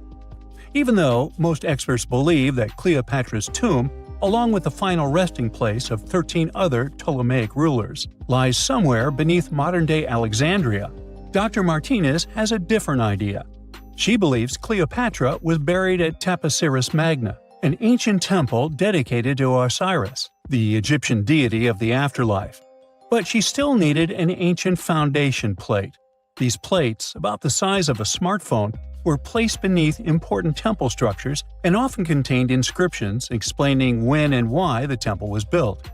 If she could find a plate that confirmed the temple was dedicated to Isis, Cleopatra's patron deity, she'd have solid proof that this was the right place to look. Nothing could deter Martinez. She excavated the entire temple site, digging deeper than anyone before her. Her team found coins with Cleopatra's name and face stamped on them. It meant Cleopatra had a direct connection to this site. Then, they uncovered something even more interesting: a tunnel used to bring water to people, leading straight from the temple into the Mediterranean Sea. So, if parts of the temple had already sunken into the water, could Cleopatra's tomb be down there too? Martinez needed proof to convince Egyptian authorities to let her search underwater. And, against all odds, she found the missing foundation plate. On it, the pharaoh offered a large area of Nubia to deity Isis. That was it, the confirmation she needed. The temple was indeed dedicated to Isis, proving her theory wasn't just speculation. If one temple was on land, Martinez suspected the second temple, possibly Cleopatra's tomb, had collapsed into the sea. She needed help from experts in underwater archaeology, so she reached out to Robert Ballard, the guy who discovered the Titanic. With support from the Egyptian authorities, she and her team began exploring the waters off the coast of Alexandria. And what they found was mind-blowing. Underwater, they discovered massive stone structures, some standing 6 to 10 feet tall, right where the coastline would have been thousands of years ago. They also found basalt blocks, the same material used in the statues from the first temple. That meant one thing: those weren't just random rocks. They were the remains of a lost city, buried beneath the sea for centuries. Now, we can only wait and see whether Martinez and her team will be able to unravel one of the greatest mysteries of the past left by the outstanding woman that was Cleopatra. Here's some backstory. After her father, Ptolemy VII, passed away, Egypt's throne went to both Ptolemy VIII and Cleopatra, or so it seemed. Cleopatra, just 18 at the time, allegedly married her 10-year-old brother. Yeah, ancient royalty had some different customs, though there's no solid proof of that. But sibling love didn't last long. Young Ptolemy decided he wanted all the power for himself and tried to push Cleopatra out. Forced to flee the country, she didn't just sit around feeling sorry for herself. She raised an army, ready to march back and take what was hers. That's how, at 21, she was already in the Sinai desert, leading an army and planning her return to the throne. Now, by that time, Cleopatra had already been locked in a powerful political, and not only political, alliance with Julius Caesar. In June 47 BC, she gave birth to a son, Ptolemy Caesar, better known as Caesarion, who, many believe, was Caesar's child. But that didn't stop her from playing by Egyptian royal rules. And her husband number 2, her other brother, Ptolemy XIV. Yep, despite her ongoing affair with Caesar, Cleopatra married yet another sibling, because, in her world, keeping the throne in the family was the name of the game. Now, marriage aside, Cleopatra's bond with Caesar stayed strong. She even traveled to Rome with Ptolemy XIV for a state visit. But instead of playing the role of a dutiful queen, she stayed in Caesar's private villa by the Tiber River. But after Julius Caesar lost his life in 44 BCE on the Ides of March, Cleopatra's political standing became shaky. To make matters worse, her brother-husband Ptolemy XIV passed away soon after, and some suspect Cleopatra had a hand in it, leaving her as the sole ruler of Egypt. Meanwhile, back in Rome, Mark Antony was rising to power as Caesar's presumed successor. Wanting to size up the Queen of Egypt, he summoned Cleopatra, and she did not disappoint. Sailing into town on a lavish barge dressed as a deity, Cleopatra made quite an entrance. Antony was instantly mesmerized, so much so that he left his third wife back in Rome and followed Cleopatra to Alexandria, where their relationship turned into a full-blown royal affair. The two had 3 children together. Together, they waged war against Caesar's adopted son, Octavian, in a battle for control of the Roman Empire. The last time the queen was seen, she was in her mausoleum, dressed in full royal splendor, diadem on her head, lying on what Plutarch called a golden couch. When Antony and Cleopatra lost at Actium, Octavian's forces marched into Alexandria. Cleopatra apparently knew the end was near, so she locked herself inside her mausoleum, surrounded by gold, silver, pearls, and priceless art. Those were the treasures she threatened to burn rather than let the Romans take them. Antony, meanwhile, wasn't going to let the Romans capture him alive. He wounded himself with his own sword, but before he passed away, he was carried to Cleopatra's side. She held him as he took his last breath in her arms. A little over a week later, Cleopatra made her own choice. Rather than face humiliation as Octavia's prisoner, she ended her life. Legend says it was the bite of a deadly asp, though history isn't quite clear on that. At the time, Cleopatra was only 39. Sounds like a rather full life to me. The ancient city of Taposiris Magna is hidden on the northern coast of Egypt. These days it has very little of its former glory, but what lies beneath it may hold the secret to uncovering a famous mystery, that of Cleopatra, the most memorable Egyptian queen in history. The recently discovered tunnel is also known as a geometric miracle for its time. Excavations have uncovered a 43-foot-long structure below the ground, which is partially submerged in water. Its shape and construction technique are similar to that of the Eupalinos tunnel, another amazing ancient discovery. This one is located in Greece and was built by excavating simultaneously from 2 points, aiming to have them meet in the middle. The use of math and geometry to make this construction was astonishingly precise for those days, more so since it was built near a mountain. Archaeologists that have been working on the Taposiris Magna site since 2004 believe this tunnel may lead to the lost tomb of Cleopatra. The clues they found so far seem to back up this theory. For starters, the city and its temple were built by one of Cleopatra's ancestors, Ptolemy II. All the architecture seems to indicate it was dedicated to the ancient spirit Osiris and his queen Isis. Throughout her reign, Cleopatra did try to associate herself with Isis, so it may be no surprise she chose this location as her final resting place. Scientists have yet to pinpoint Cleopatra's tomb, but research continues with the help of modern technology. To study this location better, archaeologists have even used a special device called ground-penetrating radar.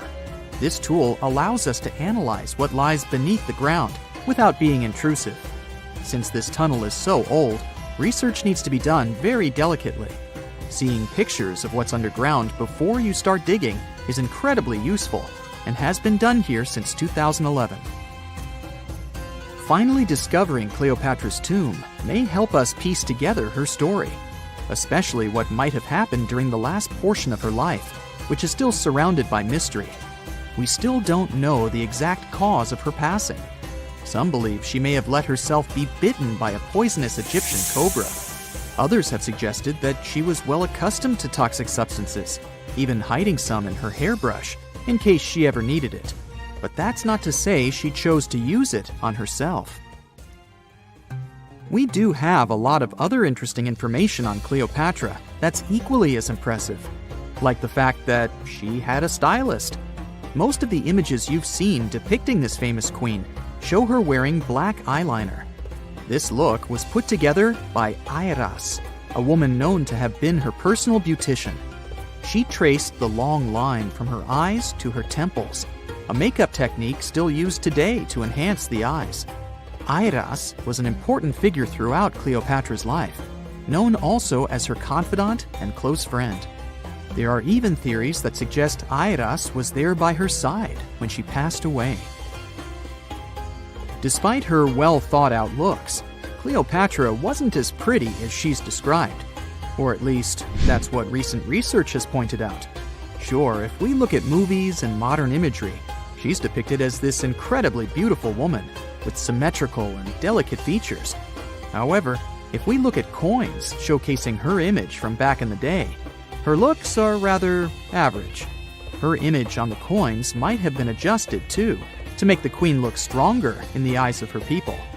So there is no trusted source available to confirm her image, but her description in most pieces of ancient literature speaks of her other qualities, like her voice and personality, not of her beauty. Cleopatra might have been the most famous Egyptian queen to this day, but she wasn't the first choice. She did have an older sister, Berenice, that was initially supposed to take the throne. Berenice passed away before she could do that, so Cleopatra took on the role and began investing in her education. She traveled throughout the country quite frequently, so she could become accustomed to her people and their needs. She was only 18 when the responsibilities were passed down to her, and immediately gained popularity because of her intelligence and education. Her taste in literature was quite good too. She was known to be a fan of Homer, the famed Greek philosopher and poet. Cleopatra loved to write as much as she loved to read. There are even claims that she wrote a book on medicine and cosmetics, but we have no evidence to this day that such work ever existed. Part of being a great leader back then meant you had to speak multiple languages. Cleopatra clearly understood that, and that's why she's rumored to have known many languages to varying degrees. Some archaeologists suggested she spoke Greek, Egyptian, and Ethiopian, as well as many Arabic dialects. She might have even spoken Latin, but there's little evidence to support this claim.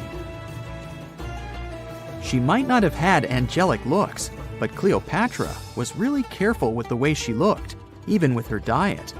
She was known to have enjoyed simple meals, including a variety of fish. Since she lived close to the Mediterranean Sea, it's really no surprise. As a treat, she liked to eat stuffed pigeons, which she also served to her guests. Other dishes on the menu included vegetables and fava bean soup. Fruits and nuts weren't missing from her diet either, and she was also a big fan of honey. Recently, a team of experts has even tried to recreate her famous perfume. Think of it like the ancient equivalent of Chanel No. 5. Cleopatra was known to be a fan of luxurious scents, which she believed could even influence how people treated her when they met. The basis of this scent is myrrh, a resin gathered from a local tree. Other ingredients added to the mixture were also found back in the day, like cardamom, olive oil, and cinnamon. The results may not be quite as delicate as the perfumes we know and use today. Its consistency was way thicker, and the scent lasted way longer. When she was at the height of her power, Cleopatra might have been the richest person in the world.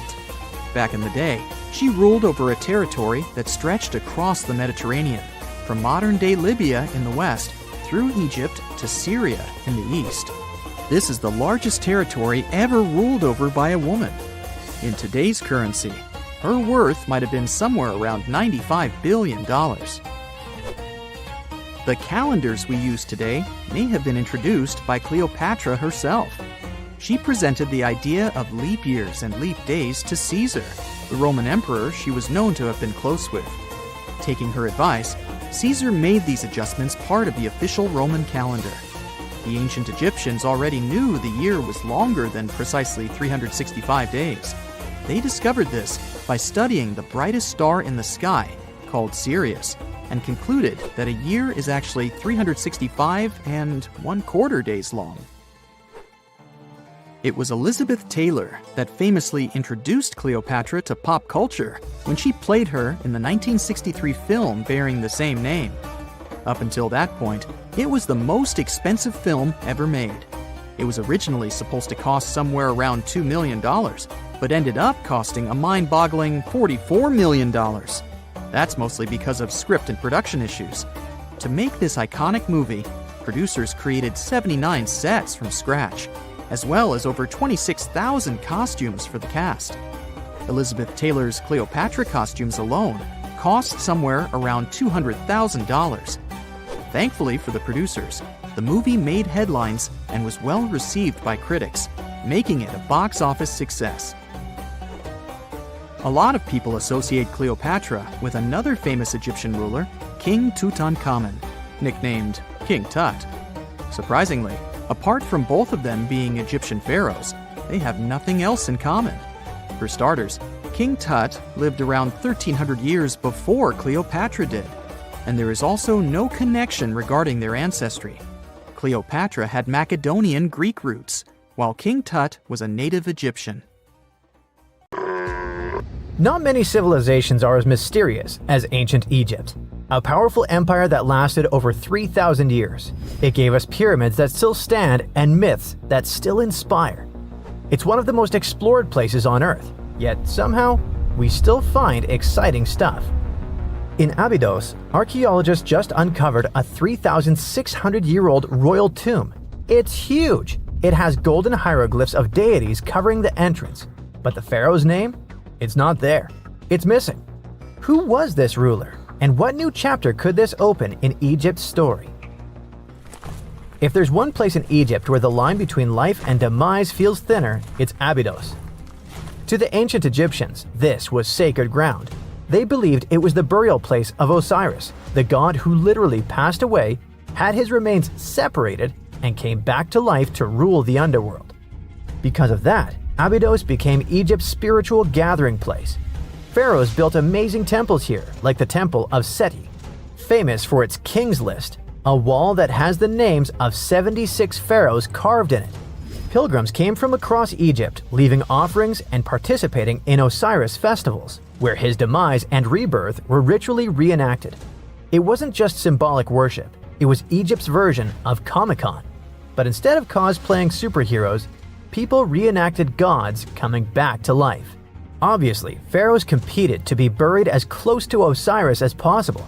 Abidos became part cemetery, part holy city, part afterlife insurance policy. Fast forward thousands of years, and we still uncover remarkable stuff around Abidos. That's the case with the recently discovered tomb. In early 2025, a joint team of researchers from the US and Egypt decided to dig beneath a rocky rise ominously called Anubis Mountain. You remember Anubis, the jackal-headed deity who guarded cemeteries. The uncovered royal burial was hidden 23 feet below the surface. Sadly, even though it eluded archaeologists for so long, robbers had already taken away with treasures ages ago. They could definitely tell this was a tomb of someone super important. Similar to how you can walk around a mansion with no furniture but still deduce that someone rich must have lived there. The chamber had mud brick vaults rising over 16 feet. That's taller than a female giraffe standing upright.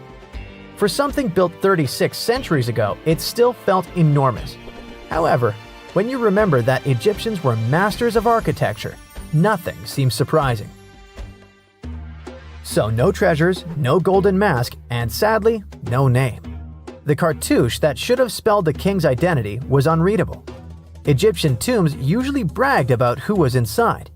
In ancient Egypt, a cartouche was basically a big oval name tag for kings wrapped in hieroglyphs. Think of them as VIP passes that worked in both this life and the next. Without it, your soul couldn't check into the afterlife hotel. That's because to the Egyptians, your name, your ren, wasn't just so your teacher could distinguish you from kids with the same haircut. It was a core part of who you were. As long as your ren survived, so did you. To have your name forgotten was considered a fate worse than passing away. A soul cannot journey without a name. That's why you'd see cartouches all over the place, on temples, obelisks, jewelry, statues, and tomb walls. It wasn't there just for the marketing. It kept the pharaoh's presence front and center everywhere you looked. Imagine building a massive tomb only for 3,600 years later to walk in and go, who is this guy again? Not cool at all. That's why it's fair to imagine our nameless pharaoh haunting the robbers for all eternity. So yeah, cartouche was considered very significant. One of the most famous and mind-blowing examples comes from the tomb of Thutmose II. His burial chamber and sarcophagus were literally shaped like a cartouche. In other words, the entire room was a living architectural symbol of his name. Thankfully, in the recently discovered tomb, not everything was erased. Painted in golden hues at the entrance were two familiar guardians, deities Isis and Nephthys. Isis was the magician who stitched Osiris back together and breathed life into him. Nephthys, her sister, was the eternal mourner and protector of the mummy. Together, they promised that whoever rested here would not face the afterlife alone, and it's one additional proof of the importance of the mysterious pharaoh. So, who could this be? To answer that, we need to go down history lane. This tomb dates back to Egypt's messy chapter called the Second Intermediate Period. Instead of one ruler in charge, the country had many rival kingdoms, each with its own little power base, like a real-life Egyptian version of Game of Thrones. And right in the middle of that chaos was Abidos. For a while, it was home to its own line of kings, the so-called Abidos dynasty. Those weren't the pyramid builders everyone knows, and that's why they're so mysterious. They left behind almost nothing. No great monuments, no sprawling cities, just fragments of names on broken blocks. For centuries, many scholars even doubted they existed at all. That sorta changed in 2014, when archaeologists uncovered the tomb of Senebkay, one of those shadowy kings.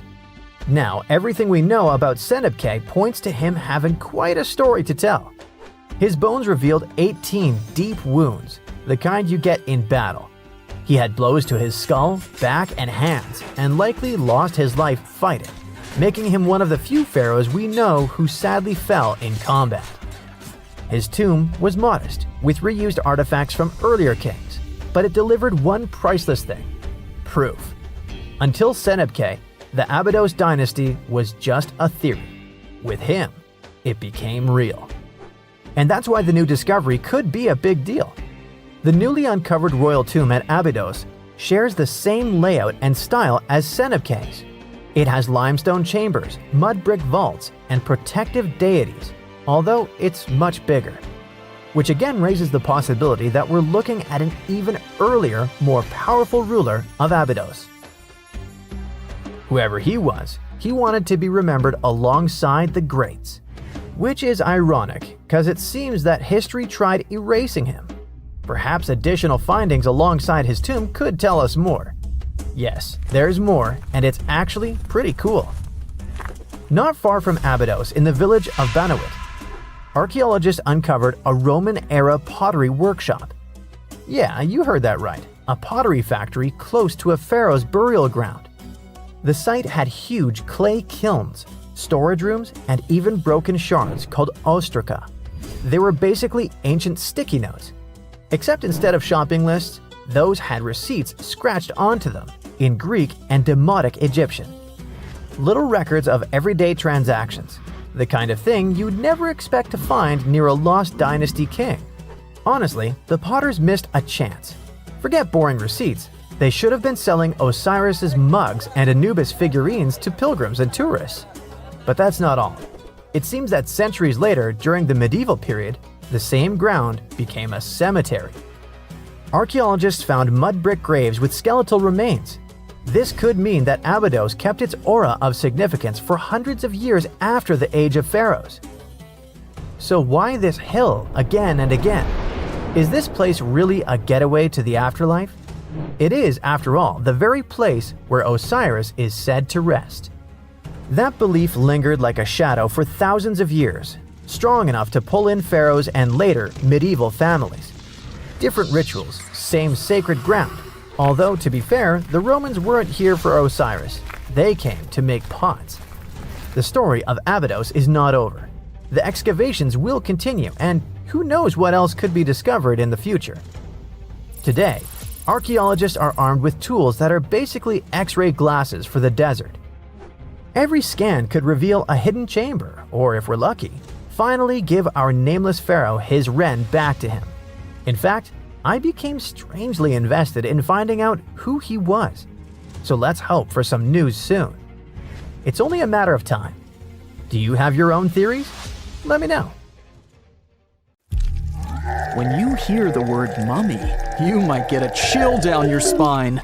That's because most of us associate this word with those creepy characters we've seen in some scary movies. But in reality, mummies have helped us understand a lot about ancient civilizations, their rulers, and about how people used to deal with losing their loved ones. The people most famous worldwide for their mummies are the ancient Egyptians. They believed that some sort of existence after passing away was possible, if certain conditions were met. That's why they insisted on preserving the human body through the process of mummification and placing the mummy in a furnished tomb, kind of like giving it a fully functioning apartment of its own. Why did they believe in this? Well, because they were deeply connected to their natural environment for the most part. They saw the natural cycles around them, like how the sun rose every day, followed by the moon, or how new life was always sprouting from plants, even after they had wilted away.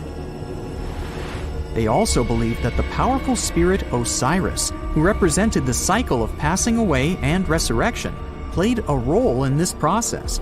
To prepare for the afterlife, the ancient Egyptians followed certain rituals, like mummification, which involved using materials like honey, resins, and incense to preserve the body. There's no other mummy more popular than that of King Tut. He was a young pharaoh who ruled over 3,000 years ago in Egypt. The problem with discovering ancient royal tombs is that most of such burial sites were previously robbed. People knew ancient rulers had been left with many valuable belongings, so those locations became vulnerable to thieves.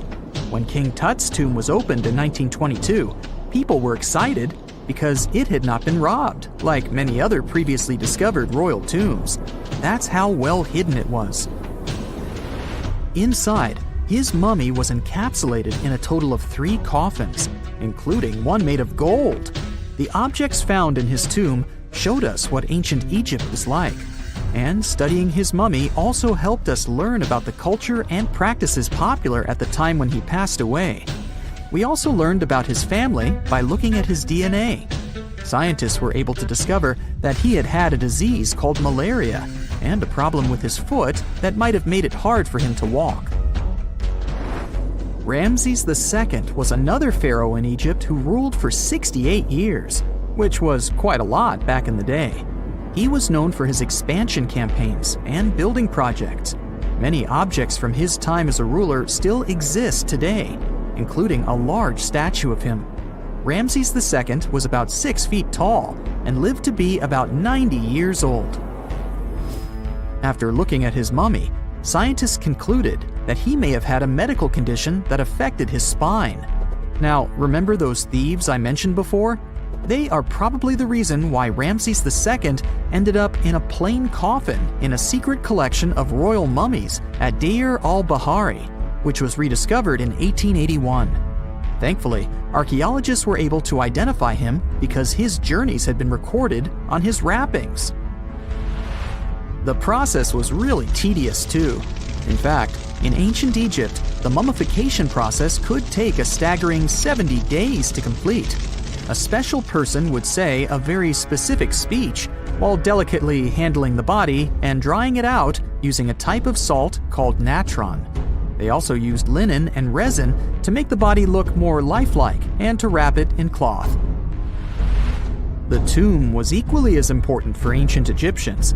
The walls of King Tut's tomb, for example, were adorned with intricate artwork that depicted his journey to the afterlife, from his burial procession to his passage through the underworld. The ancient Egyptians believed that everyone made this journey after passing away, and they filled their tombs with items and paintings to help the person in their spiritual travels. Additionally, the walls of the tomb were decorated with spells from a special book, which contained a collection of poems that the Egyptians believed would help people reach the afterlife. And speaking of how important this journey was, people also placed food in these ancient tombs. In King Tut's tomb, archaeologists discovered 36 jars of vintage beverages and 8 baskets of fruit, which were believed to be left there to help him in his journey to the afterlife.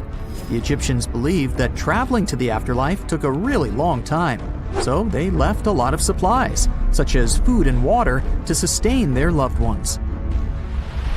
Pharaohs also generally had numerous luxurious garments and beautiful jewelry in their tombs to ensure that they would have a fashionable journey. These items included various types of linen clothing, such as tunics, scarves, gloves, and headdresses, as well as a lot of gold jewelry with precious stones, like bracelets, buckles, pendants, necklaces, rings, and even precious depictions of insects for protection.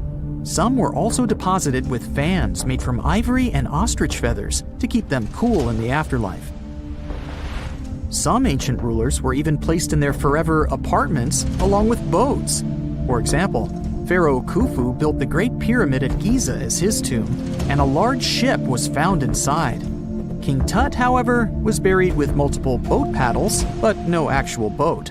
Instead, he had 3 chariots and numerous walking sticks made of precious materials, perhaps indicating he'd rather travel to the beyond by land, not by water. Amongst the most interesting objects found near ancient mummies are bottles of oils and perfumes. If rulers were supposed to be fashionable, why not smell nice too, right? Also, some of them had some ancient kinds of board games, most of them made out of precious materials like gold or ivory. One of those games was called Senet. It was very popular amongst the ancient Egyptians and very similar to modern-day chess. The ancient Egyptians may have the most famous mummies out there, but they weren't the first to invent the procedure.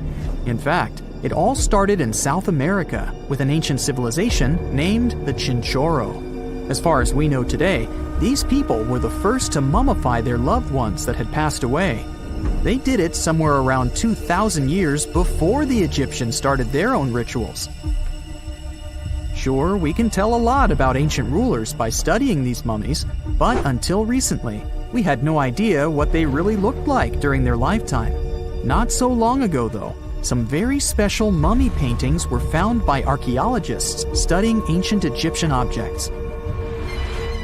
These mummy portraits are highly detailed paintings of individuals that were made while they were still alive. Such paintings were often painted on wood, as opposed to the classical portraits we all know about, which are painted on canvas. They are known for their realism and beauty, and have even been used by researchers to diagnose diseases by comparing them to the corresponding mummies. Some of these portraits also include depictions of jewelry, which was later found on the mummies. The recent discovery of these mummy portraits in Central Egypt is significant, as it marks the first time in over a century that such paintings have been found. Mummies appeared all around the world naturally, too. Mummification can occur without people intervening because of natural conditions, like extremely cold or hot environments, places with a lack of oxygen, or accidental exposure to chemicals that preserve the body. These conditions don't allow bacteria to grow, resulting in the body remaining more or less intact. Famous Otzi was one of these mummies. We know today he was a man who lived around 5,000 years ago in Europe. But upon his discovery in the Alps in 1991, Austrian authorities initially believed that he was a modern mountaineer because of how well preserved the body was. However, after the Iceman was removed from the glacier, it was determined that he was actually from the Copper Age. Thousands of years ago, way before cranes, engines, or electricity, the ancient Egyptians pulled off one of the greatest architectural feats ever, the pyramids. The massive stone blocks, some weighing as much as a Range Rover, sitting at a height of over 200 feet, seemed so unreal that many even believed ETs helped build them.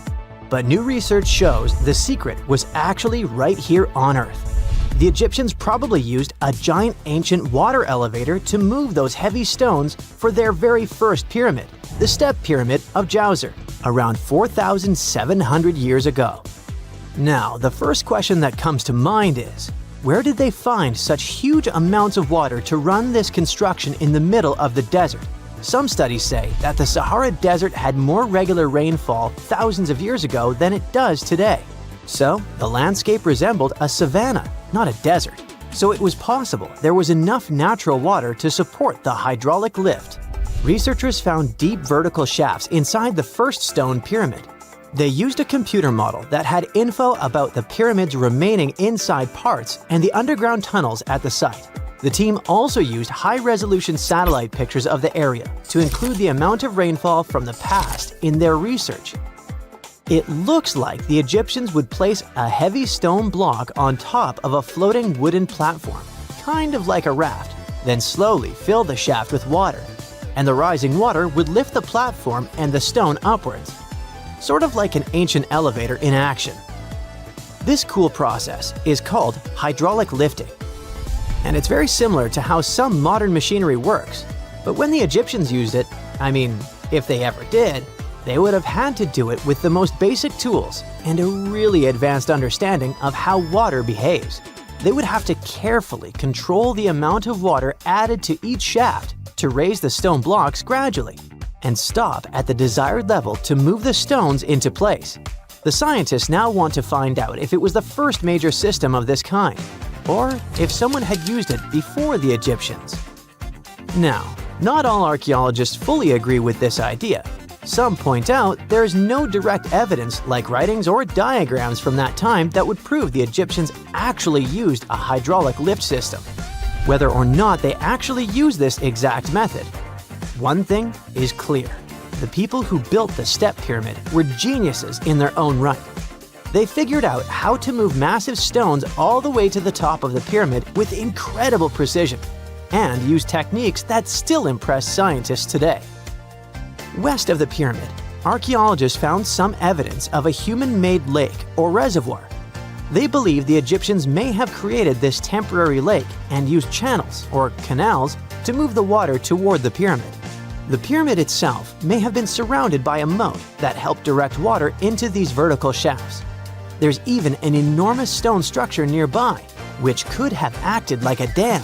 It stored and filtered water in the amounts they needed. In fact, scientists have discovered that 31 pyramids are likely to have been built along a long-lost ancient branch of the River Nile. It is now hidden under desert and farmland.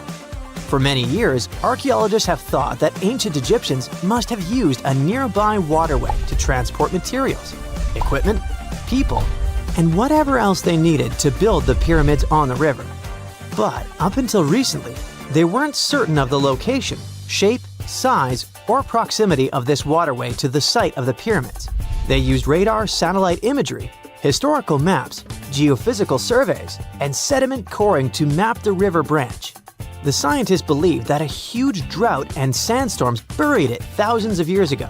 They managed to go below the surface of the sand and get images of some hidden features, thanks to radar technology. The team found hidden rivers and ancient structures running at the foothills of where most of the ancient Egyptian pyramids lie. The discovery of this extinct river branch could explain why there are so many pyramids between Gaza and Licht, in what is now an inhospitable area of the Saharan desert. And if it wasn't cool enough, the area seems to have had a kind of water filtration system. Looks like they built it using a series of stone compartments that look surprisingly similar to modern water treatment plants. So, the Egyptians probably weren't just filling up the shafts with any water. They may have been managing and purifying it. They wanted to make sure it was clean and flowing in the right amounts, not to damage the pyramid or flood the area. Alright, water transportation is a complex issue, but even the most basic things, like how many sides the Great Pyramid of Giza has, can still surprise us. It's not 4, as you might logically conclude. It's not even 5 or 3, but 8. In 1926, a British pilot flew over the pyramid and took photos from above, and only then officially confirmed it. From that high-up view, he noticed that each of the pyramid's 4 faces is slightly indented down the middle, from top to bottom. These shallow inward dips make each face split into 2 halves, turning the pyramid into something more like an octagon. That indentation is so subtle you'd never see it standing next to the pyramid, but from the air, it becomes obvious. This odd shape may have actually helped keep the pyramid stable for over 4,500 years. The special inward-sloping design, plus a super strong base, could have helped it survive all kinds of natural disasters, like earthquakes, heavy rains, and constant pressure from its own massive weight. The pyramid has likely faced over 500 severe rainstorms in its lifetime, and thanks to its design, the pyramid's angled stone layers may have actually gotten stronger over time, kind of like how a screw tightens when you turn it. If the pyramid had been built with totally flat and level stone layers, it might have started to fall apart instead. The latest news from the pyramids is that there could be a massive ancient city hidden deep beneath them. Two scientists announced that they used a new method to read data from a technology called synthetic aperture radar, SAR. It's kind of like X-ray vision for the ground, and satellites normally use it to look beneath Earth's surface. So they say that with this cool tech, they managed to spot giant structures over a mile underground, directly beneath the Pyramid of Khafra at Giza. The scientists found 8 deep shafts surrounded by spiral paths, all leading to 2 enormous cube-shaped chambers, each one almost 300 feet wide. There are 5 more structures above the shafts, all connected by tunnels. All this might be part of a prehistoric underground city or even an ancient power station. The idea isn't new. A long time ago, the ancient Greek historian Herodotus already talked about hidden chambers under the pyramids. During the Middle Ages and the Renaissance, similar rumors popped up again. Then, in the 20th century, an American psychic claimed there was a hall of records buried under Giza. This new case is different because the people who announced it have real scientific backgrounds, hold doctorates, and claim to have invented a new type of scanning method. But still, many experts are skeptical about this finding. No one has officially proved or tested this new technology that they rely on. They base their reconstructions on imaginative guesses and not hard evidence. And most importantly, the claims don't fit with what archaeologists already know about the area from actual excavations. So until there's solid, peer-reviewed evidence, the idea of a lost city under the pyramids will remain just an idea. In 1850, French scientist Auguste Mariette went to Egypt looking for manuscripts, but accidentally found a head of a sphinx sticking out of the dunes. He cleared the sand and figured out the Sphinx was guiding the entrance to some underground construction. Several months later, he finally entered the Serapeum of Sakara. Inside, he found an enormous granite sarcophagi with remnants of 64 bulls. Scientists are still amazed by the tech that the ancient Egyptians used to transport those enormous boxes. The Serapeum was built around the year 3000 before the Common Era. It was an underground tomb built to honor the sacred Apis bulls of ancient Egypt. It had a long hallway, almost 500 feet long, with giant stone rooms on both sides. Some of the sarcophagi weighed as much as 50 average cars, and all of them were made with super precision, with exact 90-degree angles. These sarcophagi were beautifully decorated with hieroglyphs and carvings that told stories about the lives and importance of the Apis bulls. Now, there are 24 sarcophagi left. In ancient Egypt, Apis bulls were very special animals connected to the deity Ptah. They thought the bulls carried Ptah's spirit and wisdom, helped the pharaoh, and protected the Egyptians. Priests looked for special markings on young bulls to find Apis bulls. It could be a white triangle on its forehead, which symbolized divine light, a shape on its back like a vulture's wing, and a scarab shape under its tongue, which stood for rebirth. If a bull had these signs, they believed it was chosen by Ptah and treated it like royalty. The chosen bulls lived in a special temple in Memphis, the city where they worshipped Ptah. They received the best care and offerings from visitors who wanted their blessings.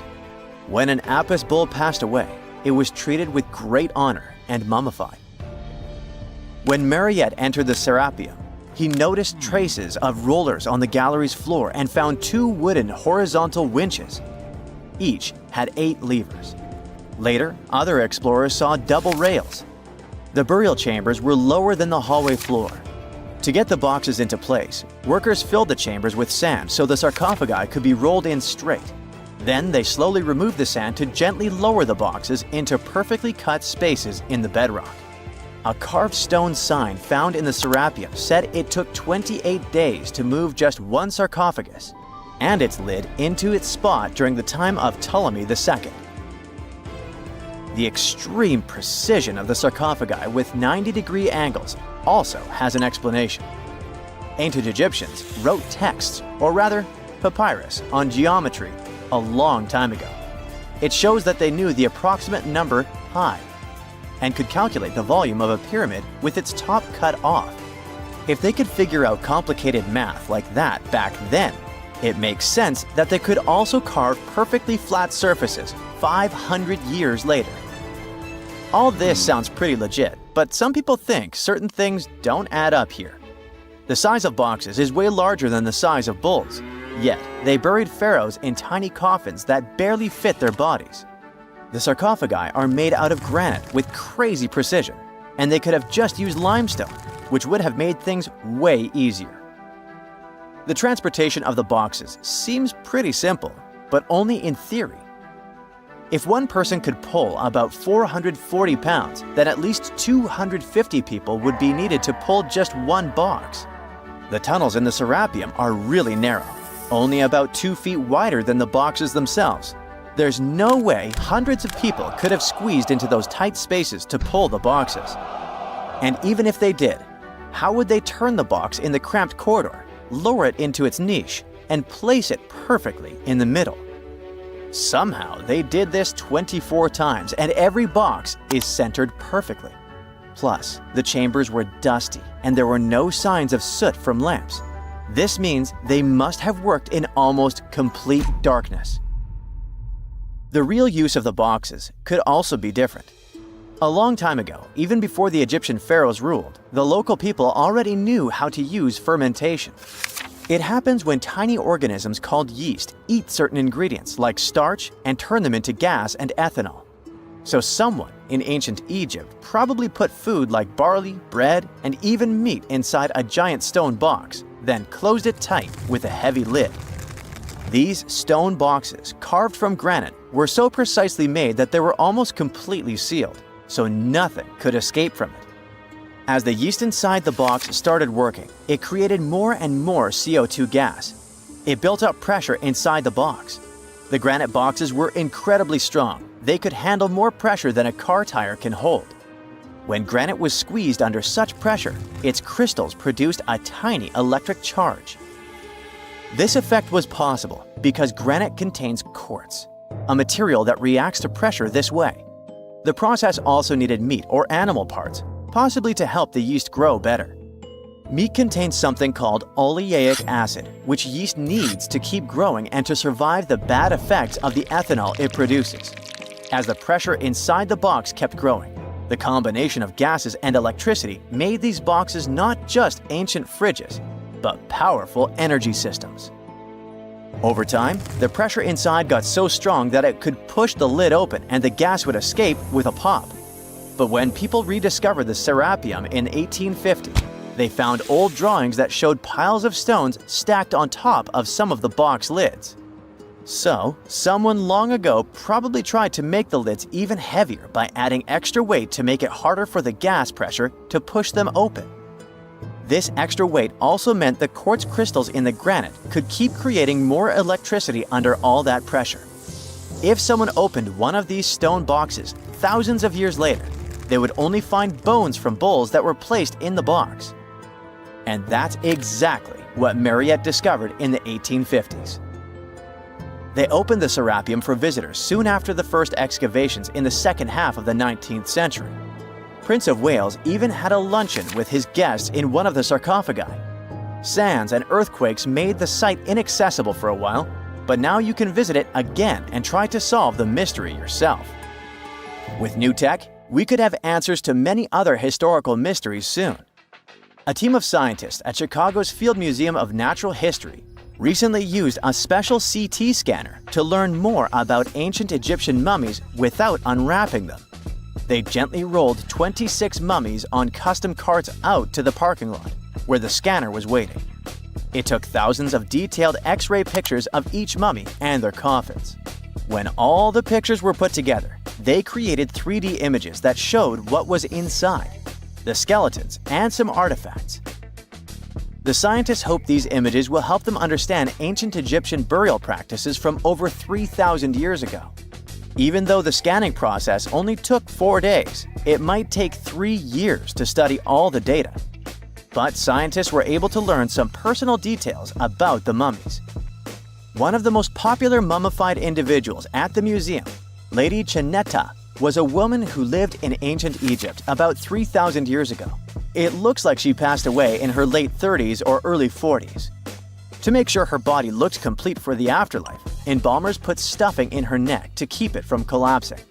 They also placed artificial eyes in her sockets, so she would have eyes in the next world. She was wrapped in fancy linen and placed in a beautifully decorated coffin. The scans revealed that it had been carefully crafted with a slit at the back, which embalmers used to fit the body. There were also some artistic details on the surface, like markings for her knees. It looks like her burial was on the scale of a high-end luxury car. If there's a question that still baffles archaeologists to this day, it's this one. How did the ancient Egyptians build those magnificent pyramids? As far as we know today, their resources were quite limited, especially in terms of tools and building materials. We still don't have a fully satisfying answer, but hey, we've got some pretty amazing theories worth considering. The leading contender among these theories involves the clever Egyptians employing a sneaky strategy. Now picture this. They constructed a slanted and curving mound made of bricks, earth, and sand encircling the pyramid to be. As the pyramid grew taller and taller, they simply increased the height and length of this wacky structure. It's like they were playing an ancient game of Jenga. Now, how did they get those massive stone blocks up there? Well, according to the legendary ancient Greek historian Herodotus, they used sleds, rollers, and levers. It sounds like they turned construction into a supersized game of tug-of-war. And guess what? Herodotus also claimed that the Great Pyramid, the one from Giza, the granddaddy of them all, took a whopping 20 years to build. There's more. Herodotus also dropped a mind-boggling number on us. 100,000 men were supposedly involved in this pyramid extravaganza. Did they hire the entire Egyptian population? Well, it might not be as far-fetched as it sounds. These men were probably mostly farmers, so they probably focused on the pyramids when there wasn't much work to be done in the fields. Like during the flood season of the Nile River. Obviously, specialists in the archaeological community had something to add to this theory. By the late 20th century, they discovered some evidence that suggests the workforce might have been smaller and more permanent than previously thought. Instead of a massive army of 100,000 pyramid builders, they proposed that a modest crew of around 20,000 workers, accompanied by support personnel like bakers, physicians, and even spiritual leaders, could have gotten the job done. There was also this theory that claimed that the pyramids were actually built from the top downward. It suggested that these colossal structures were nothing more than isolated hills used as quarries. The stones were supposedly drawn from these hills, and over time, competing engineers took charge and transformed them into the iconic pyramids we know today. Now, before you dismiss this theory as a wild fantasy, some folks thought it wasn't completely crazy. After all, there are instances where isolated hills exist, so maybe this theory had a tiny glimmer of truth. Whether it involved ramp building or ingenious work schedules, one thing is clear. Those pyramids have definitely left their mark on history and on our imaginations. Now, speaking of ancient Egyptian mysteries, there's this gigantic unfinished obelisk sitting in ancient Egypt, and scientists are trying to figure out how it was shaped. Now, some people suggest that our industrious ancestors used handheld pounders to get the job done. One expert has a different take on the matter, though. He argues that if we take a closer look at the pattern left behind by the shaping tool, we'll notice something peculiar. The walls of the trenches surrounding the obelisk display a neat and even pattern, which is pretty unlikely if they were pounded away by mere mortal hands. According to this expert, those horizontal striations are usually the result of a tool that takes breaks while removing material, leaving its mark on the surface. But wait, there's more. Imagine the tool being rocked back and forth against the trench walls, clearing away the waste to keep the trench from narrowing. Well, in that case, the tool might have left some funky horizontal striations where it was pressed against the sidewall. This sounds like some fancy technology at play, don't you think? And guess what? The dynastic Egyptians probably didn't have access to that kind of know-how. Another famous Egyptologist from way back also uncovered a bunch of core drills during his adventures. Although the actual drill bits are missing, his collection houses these particular core remnants made of limestone, alabaster, and even granite. These constructions aren't the only amazing thing the ancient Egyptians left behind, though. As it turns out, the Egyptians were the genius minds behind the creation of the handheld mirror. Yeah, that little mirror you use every day to check yourself out. But here's the twist. These mirrors are like pieces of art. They were decorated with inscriptions and figures. But that's not all. The Egyptians had a serious concern with their appearance. They knew the importance of personal hygiene and looking fabulous. So, in their quest for pearly whites, they invented toothbrushes and toothpaste. Dental problems were pretty common back then, and their smiles weren't exactly all white. Dentistry wasn't their strongest suit, you see. Maybe their minds were distracted by all that pyramid building. So that doesn't mean those ancient toothpaste recipes weren't amazing. One delightful concoction included rock salt, mint, dried iris petals, and pepper. Some brave dentists in the 21st century tried it out, and it worked pretty well. Ground-up ash was also used in another recipe to create a tooth cleansing paste. Mint was missing, so that didn't do much for their breath. That's when the genius Egyptians came up with the world's first breath mints. They made tablets from heated spices like cinnamon, and they mixed it with honey. Now, let's shift gears to home decor, Egyptian style. They surely took ornamentation to the next level. While the concept of decorating furniture started in Mesopotamia, the Egyptians cranked it up a notch. They went all out with different colors of ink and even developed various weights of paper. Oh, and let's not forget about those cute little area rugs we all have in our homes today. Guess who came up with the idea? Yep, the Egyptians. They used the versatile papyrus plant to make those cozy rugs.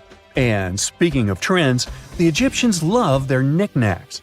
They had an assortment of small figurines in the shapes of cats, dogs, and people. These statues were made from various materials, like simple sun-dried mud to the ultimate bling of gold.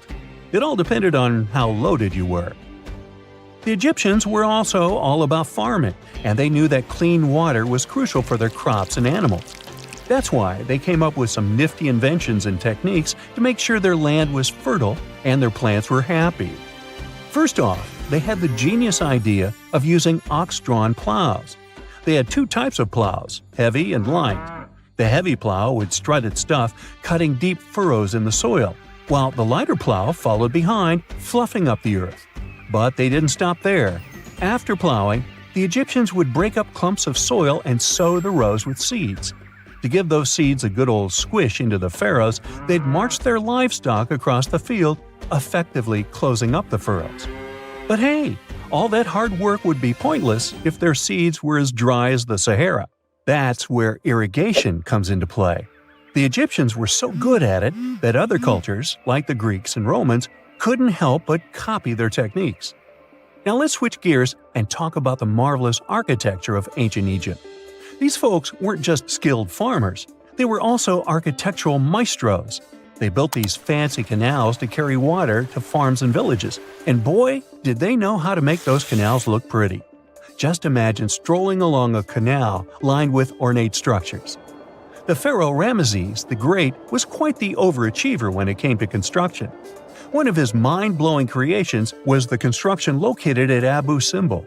This building was designed so that twice a year, the sun would shine directly into it and illuminate the statues of Ramesses. And let's not forget about the corbelled arch. Without this architectural gem, we'd be missing out on some mind-boggling structures like the Great Pyramid.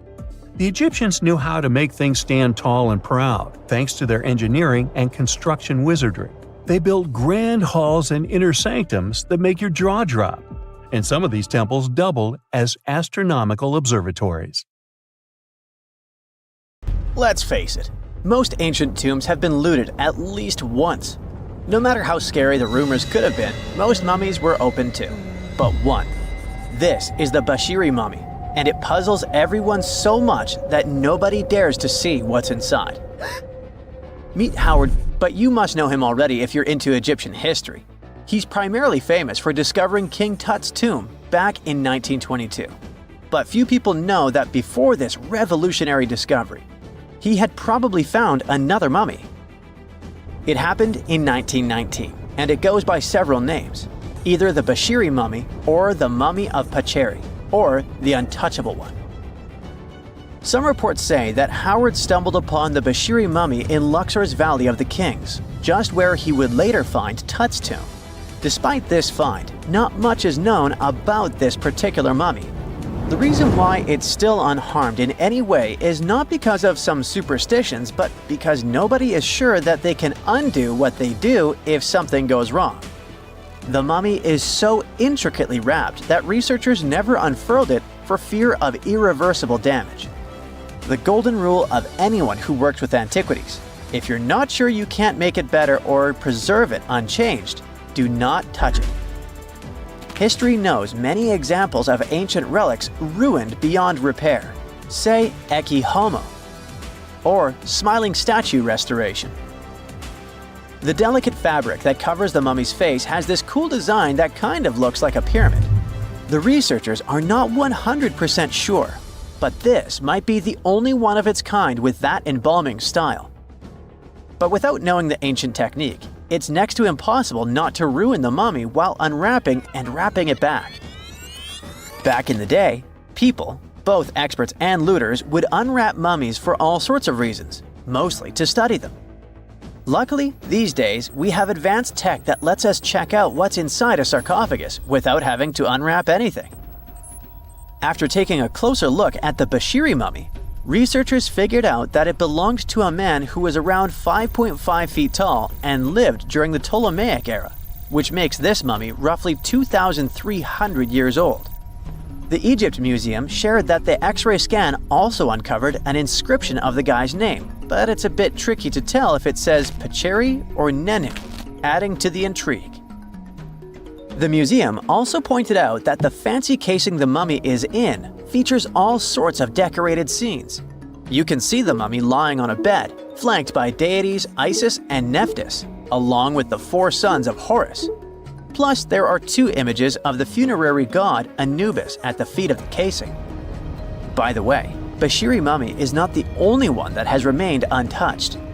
This is Issa Temkebde, and Gaston Maspero, a French archaeologist, made the decision to leave her mummy untouched, wanting to keep her resting peacefully since she was in such amazing shape. He did mention, though, that her tomb had been raided long ago. Thanks to some X-ray work, we learned more about the mummy. The scans revealed a few artifacts still wrapped up with the wife of a high priest, including amulets around her neck, right arm, and forehead. The X-rays also showed she had some dental issues and arthritis in her knees. While she passed away as an older woman, it's tough to pinpoint her exact age. However, various sources from her son's reign indicate that she was held in high regard in the kingdom. Isitemkebd served as the sister wife of Penejam II. You got me right, they were related by blood and were siblings, but back then it was pretty common to get married this way to preserve the purity of the bloodline.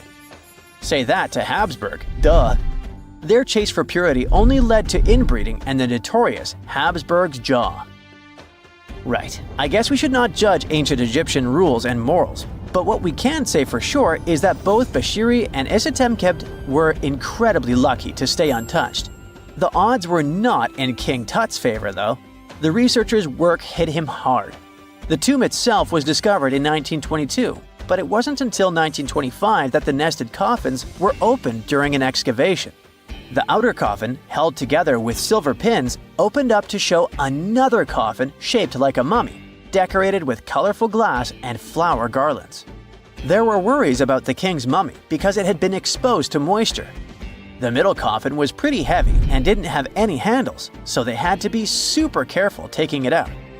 Inside the innermost coffin, which was solid gold and wrapped in a red cloth, they found the royal mummy, and this all went down on October 28, 1925.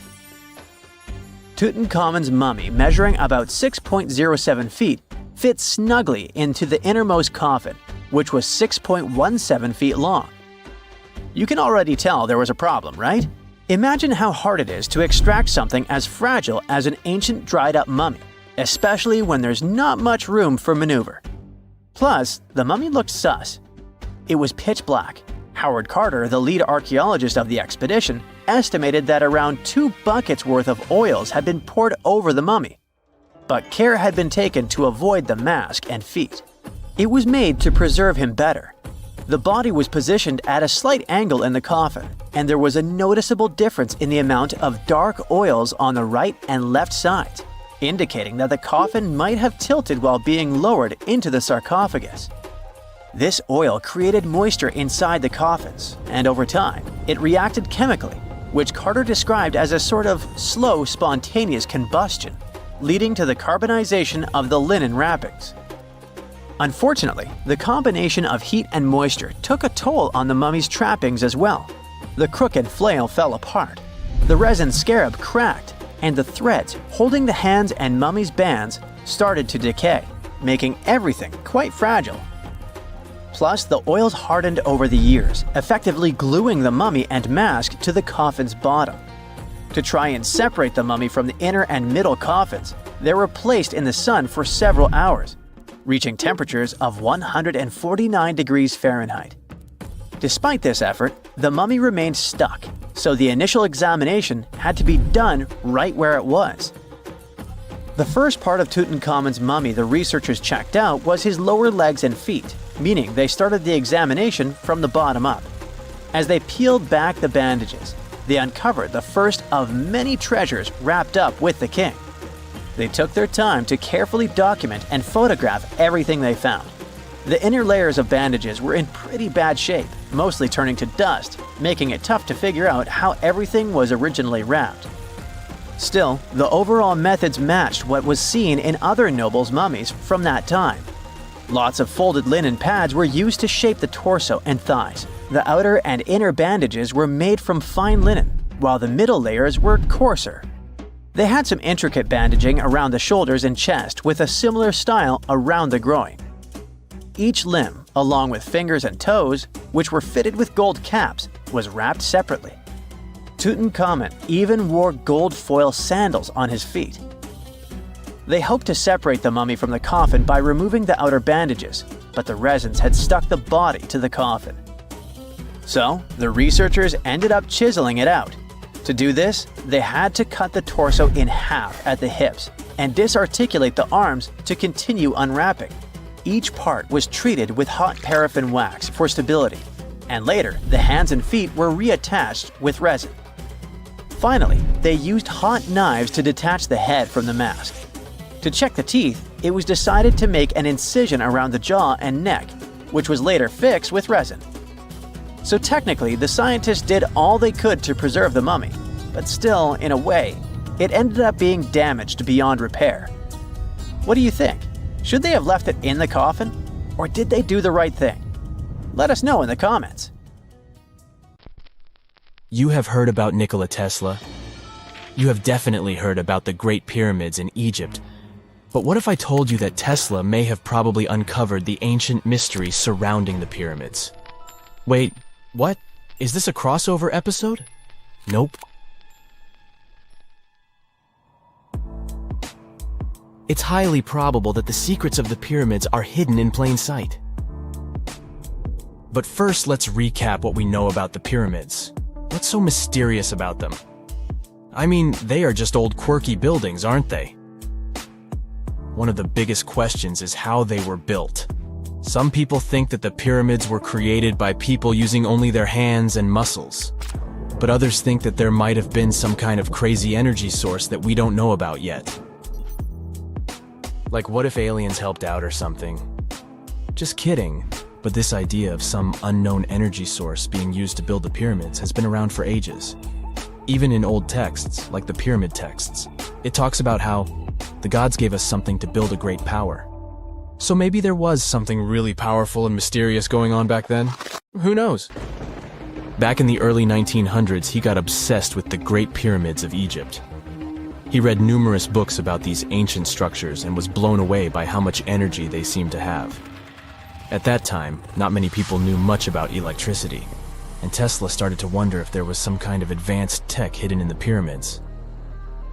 He had an idea that the power of the pyramids had to do with electromagnetism, and he put a lot of time and effort into trying to figure out the mystery. Tesla had some pretty unusual theories about the Great Pyramids. He thought that they could actually store and move electricity, which could then be used to power up the areas around them.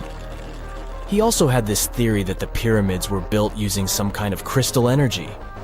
He believed that the chambers inside the pyramids could have these super powerful crystals that could control the electromagnetic fields. But that's not all. Tesla also had this idea that the materials used to make the pyramids had properties that allowed them to trap energy from the sun and the moon. And not just a little bit of energy. He thought that the pyramid could actually create this massive energy field that could light up whole cities or even brighten up dark places. He thought that the pyramids could be used as giant power plants to generate electricity and run machines. Tesla even believed that the pyramids were somehow linked to cosmic energy, which could be used for spiritual enlightenment and healing. How very new age of him. Anyway, Tesla wasn't just pulling these ideas out of thin air.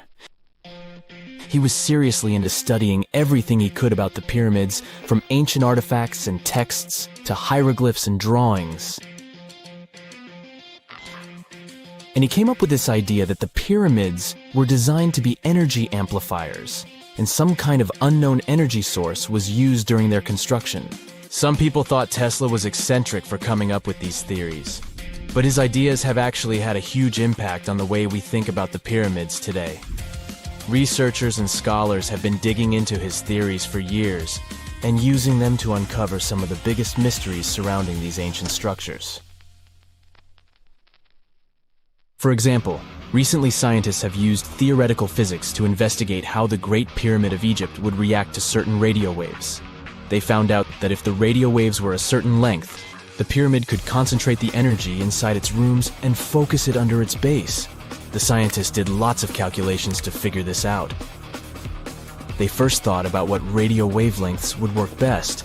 Then they made a model of how the pyramid would react to the waves. They figured out how much of the energy from the waves would get absorbed or spread out. Lastly, they checked how the energy would move around inside the pyramid when the waves hit it. To help explain all of this, the scientists used something called multipole analysis. This is when you take a complicated object and break it down into simpler parts. Then you can see how each part interacts with the energy that's coming in. It's like taking apart a puzzle to see how each piece fits together. The researchers are interested in how all of this can be used in the future. They want to make really tiny particles that can do the same thing as the pyramid, but with light. By changing the size, shape, and the material of these particles, they can control how the light moves around them. This can be really useful for things like making tiny sensors or super efficient solar cells. The scientists had to make some guesses when they were doing their research. They assumed that there weren't any hidden spaces inside the pyramid, and that the material used to build it was all the same. But even with these guesses, they still made some pretty impressive discoveries. But the pyramid study is not the only proof that Tesla was ahead of his time. There are more Tesla's projects that seemed unrealistic at the time, but that scientists and enthusiasts reevaluate and try to implement today. Let's talk about Tesla's most ambitious project, the Wardenclyffe Transmission Tower. Back in 1900, Tesla was already a big shot when it came to electrical engineering in America. People were blown away by his amazing inventions and the fact that he managed to outdo Thomas Edison in the Battle of Currents. However, Tesla wasn't content to rest on his laurels. He decided to embark on his most ambitious project yet, the transmission tower at Wardenclyffe. It was built between 1901 and 1905, and it was based on one of Tesla's breakthrough ideas. He had a vision to make the impossible possible by creating a global wireless communication system. It would use Earth itself as a conductor, transmitting music, news, stock market reports, secured military communications, and even facsimile images. Does it sound familiar? Right, it sounds just like the internet that we use today, only without the use of any wires. But Tesla had a much bigger dream in mind: to transmit power wirelessly. He already proved that high-frequency signals could be sent without any wires using his Tesla coil transformers, and this sparked his obsession with wireless energy transmission. His vision was to not only transform the way we communicate, but also to find a way to transfer power currents globally by tapping into the Earth's natural energy. Tesla believed that there was an abundance of free energy all around us that could be used for humanity's benefit. In 1899, he conducted some top-secret experiments and got convinced that it was possible to transmit electrical power through the Earth's upper atmosphere. This is actually how the Wardenclyffe Tower was created. It was supposed to be the prototype station for a network of towers all over the globe that would provide the whole world with wireless energy. Unfortunately, Tesla didn't have the resources or the patience of his investors to bring this project to fruition. It ran into all sorts of financial problems and roadblocks, and in 1917, the unfinished tower was finally torn down for scrap metal to pay off Tesla's mounting debts. Now it remains a sad reminder that even the greatest minds can sometimes fall short of their dreams. The original red brick laboratory, however, is still there, and it is the only Tesla lab that has survived. Fun fact, in 2017, a film crew made a crazy discovery. They used ground-penetrating radar to explore the area around Wardenclyffe, and they found a whole series of tunnels stretching for hundreds of feet underneath the site. Nobody knows exactly what these tunnels were used for, but people have been speculating for years that they were part of Tesla's grand plan. Wardenclyffe, of course, is a major landmark for Tesla enthusiasts from all over the world. Who knows? Maybe someone will finally crack the mystery of the tunnels one day. But even if they don't, the legacy of Tesla and his amazing ideas lives on. Egyptian archaeologists made an extraordinary discovery near Cairo just recently. Drumroll, please. The most ancient and most complete mummy yet discovered in the country. Yes, they were keeping it under wraps. The 4,300-year-old mummy was found in a group of tombs close to the step pyramid of Djoser, dating back to the Egyptian Old Kingdom. It was covered in layers of gold. The team also found several other tombs, including one belonging to an ancient Egyptian official and another belonging to a secret keeper who had the power to perform special ceremonies. Another interesting tomb was that of a writer, which featured the largest statues ever found in the area. This vast burial site is also home to more than a dozen pyramids and resting grounds. Probably one of the most famous mummies in the world is that of Hatshepsut. She ruled Egypt like a boss for around 20 years, building all sorts of impressive buildings and creating new trade routes. But when archaeologist Howard Carter found her tomb in the Valley of the Kings, her sarcophagus was empty. However, Carter did find two coffins in another tomb, one of which belonged to Hatshepsut's wet nurse and the other to an unknown woman. In 2006, a team of specialists decided to investigate whether that mysterious lady was the queen herself. They found a molar tooth in a wooden box with Hatshepsut's name on it, and when they compared it to a gap in the mummy's mouth, it was a perfect match. Ramses II was a pretty impressive ruler, but it was his mummy that eventually made history. Now, we don't hear too much about his daddy. Okay, I'll stop. Ramses is considered to be the most powerful pharaoh in all of Egypt, as he reigned for a whopping 6 decades. He also lived to be over 90 years old. Now that's pretty amazing, considering the time he lived in. Ramses II supposedly had over 100 offspring too. Talk about a big family. When he passed away, his body was originally buried in the Valley of the Kings, but some sneaky guys tried to rob his tomb of all his treasures. Officials back in the day weren't having any of that though, so they moved his body to a secret location to keep it safe. Fast forward to the 1800s, and Ramses II's mummy was discovered along with a bunch of other rulers and important officials. But it wasn't in the best condition, so archaeologists flew it to Paris to get it, pampered. Problem was, he couldn't just be transported into another country. The only solution available was to give Ramses II his own passport. His occupation was listed as king, and the document even featured his photo. Most mummies aren't necessarily known for having the most hydrated skin. But that of an ancient woman, also known as Lady Di, proves otherwise. No, not that Lady Di. This wealthy lady from ancient times was discovered in an ornate tomb in 1971, And she looked fabulous, if we can say so about a mummy. Thanks to the special conditions in her tomb, like the moisture in the environment and the lack of oxygen, her body was almost perfectly preserved. Her skin was soft, her hair was on point, and she was still flexible.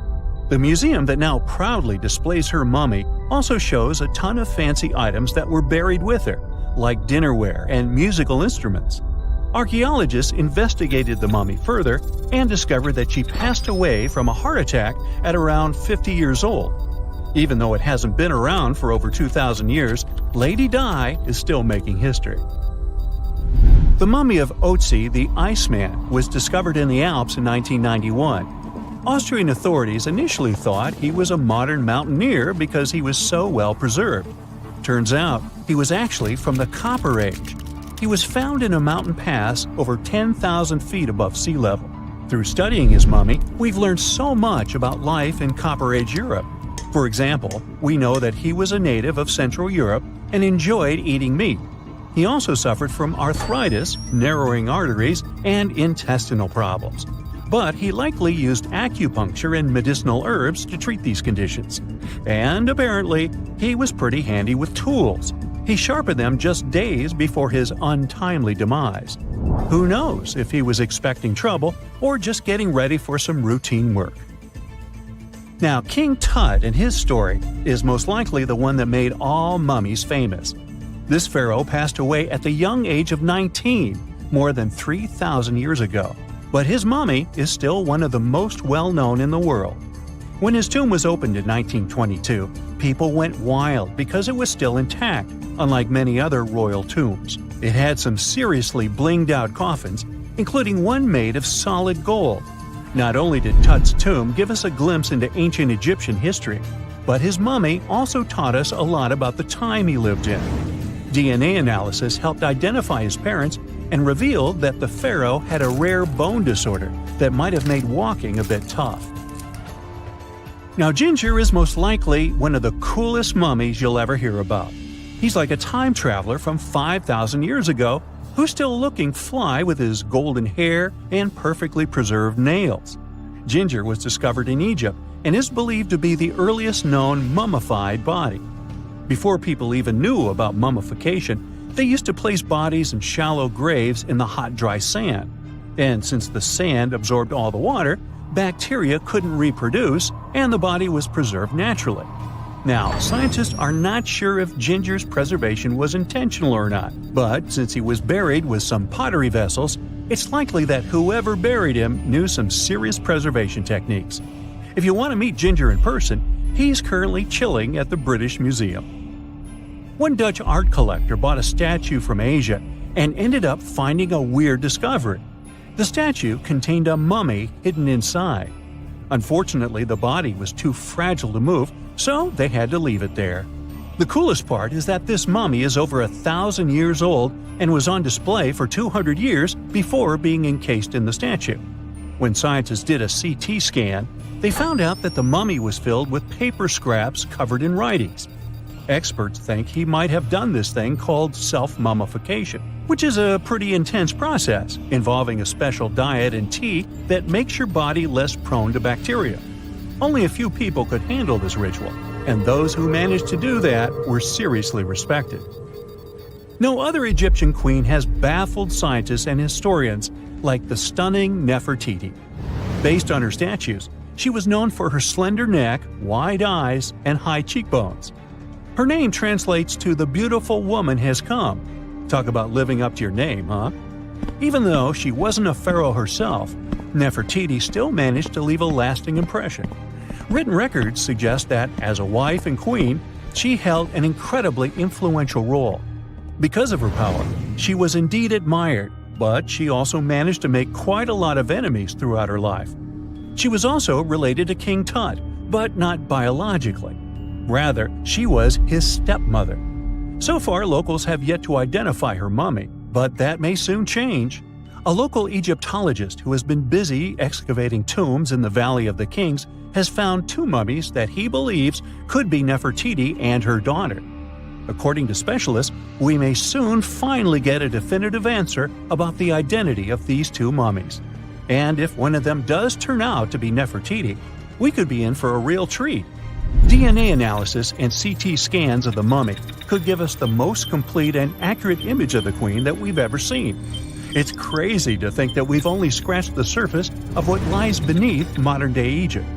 Nefertiti ruled during a time of great power and prosperity in Egypt, but unfortunately passed away in a period of social turmoil, leading to her gravesite being lost. Now, where's my mummy? For more than 3,000 years, the gold mask of Pharaoh Tutankhamun stayed hidden in the Valley of the Kings. This artifact, which stands about 21 inches tall, shows how skilled and artistic the ancient Egyptians were. But nobody expected that X-rays would reveal its biggest secret. King Tut was the last ruler of his family during the 18th dynasty. He took the throne at just 9 years old, but ruled for only 10 years before he passed away unexpectedly. If we're being honest, back in ancient Egypt, he was mostly forgotten by the rulers who came after him. His tomb wasn't a big deal for them, so much so that even the grave robbers forgot about him. It might sound a bit sad, but the truth is that it was actually great news for us. Since his tomb was practically forgotten, it ended up being perfectly preserved. While the other tombs in the Valley of the Kings were looted, his remained sealed and untouched. So, when it was discovered back in 1922, it had over 5,000 precious objects inside. That made Tutankhamun basically an instant celebrity and one of the best-known pharaohs nowadays. Among the treasures was the most stunning piece, his golden mask. This mask is said to be an exact image of the king's face, or at least it was supposed to be, but we'll get to that later. The purpose of this accurate representation of his face was to make sure that his soul would recognize him in the afterlife and return to his mummified body. In ancient Egyptian beliefs, this would allow him to continue living in the afterlife. The details of the mask clearly looked incredibly difficult to create, but people didn't realize how complex it truly was until many years later. The first X-rays of the mask were taken in 1967. Back then, the main reason for these scans was practical – conservation. The mask was heading to Paris for an exhibition, and it was the first time it had ever left Paris. This would help them keep track of any changes during the exhibit.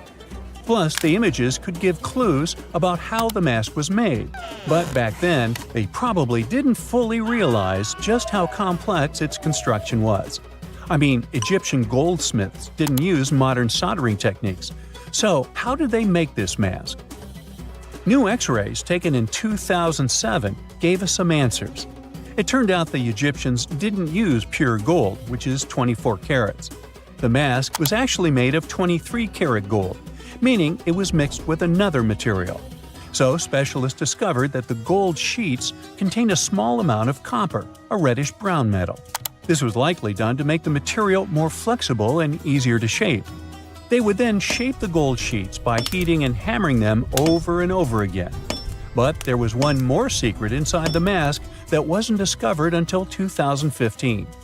The year before, the staff at Cairo's Egyptian Museum were working on the mask display when the long beard of the mask accidentally got knocked off. Another theory is that the beard had become loose over time and just fell off.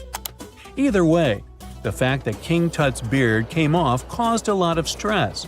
After all, we're talking about one of Cairo's biggest tourist attractions, so the experts had to fix the problem quickly. The restoration process started with a detailed recording of the mask's condition. To do this, they had to take a full three-dimensional scan of the artifact, and, by accident, they found something very interesting in the mask. Inside the royal beard, there is a gold tube, an intriguing structure that the Egyptians likely used to attach the beard to the rest of the mask. And that proved, once again, that the process of making this mask was even more complex than experts thought. But the mysteries don't stop there. Remember how we mentioned that the mask was thought to perfectly represent King Tutankhamun's face? Well, that might not be entirely true. Some popular theories suggest the mask was never meant for him and was actually made for someone else. A study published in 2015 suggested the mask was originally made for a female pharaoh, his supposed stepmother, the famous and beautiful Egyptian queen Nefertiti. The biggest clue comes from an inscription on the mask.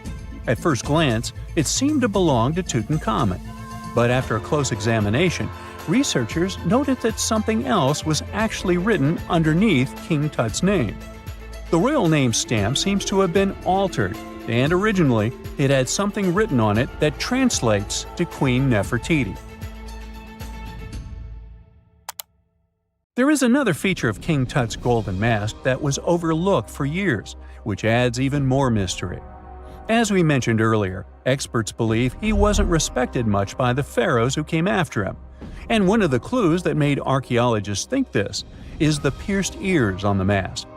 Some researchers believe that King Tutankhamun wouldn't have worn earrings after he was a kid. So, according to their theory, by the time he passed away at 18, he shouldn't have been represented with pierced ears. This could also support the idea that the mask originally belonged to Nefertiti, or maybe to someone who wasn't even connected to King Tut. But the mask isn't the only source of mystery. In fact, his whole tomb is full of puzzles. Recently, historians found a sign that the place where King Tut was supposed to be buried was changed at the last minute. For years, experts wonder why a pharaoh who ruled for 9 years ended up in such a simple tomb. When compared to the grandeur of other pharaohs' tombs, his tomb seemed, well, a bit plain. The idea that a king like Tutankhamun would have such an unremarkable resting place just doesn't match up with the power and importance he must have had in ancient Egypt. So, what happened? Well, apparently, this might have something to do with his successor, Pharaoh I. After King Tutankhamun passed away, researchers believe that I made sure to erase him from Egypt's history. So, one theory suggests that he was probably behind the quick decision to place King Tut's body in a smaller, less impressive tomb. When experts looked at I's own tomb, they found something interesting. There is a large wall covered in painted baboons. This is the same type of artwork found in Tutankhamun's tomb. It seems like the same person might have chosen the artwork for both tombs. Now, the design and decoration of the two tombs are almost identical, suggesting there was a shared hand behind both. But there is one key difference. I's tomb is fit for a king. It's much bigger and more impressive, even though the style and artwork are similar to what you see in Tutankhamun's tomb.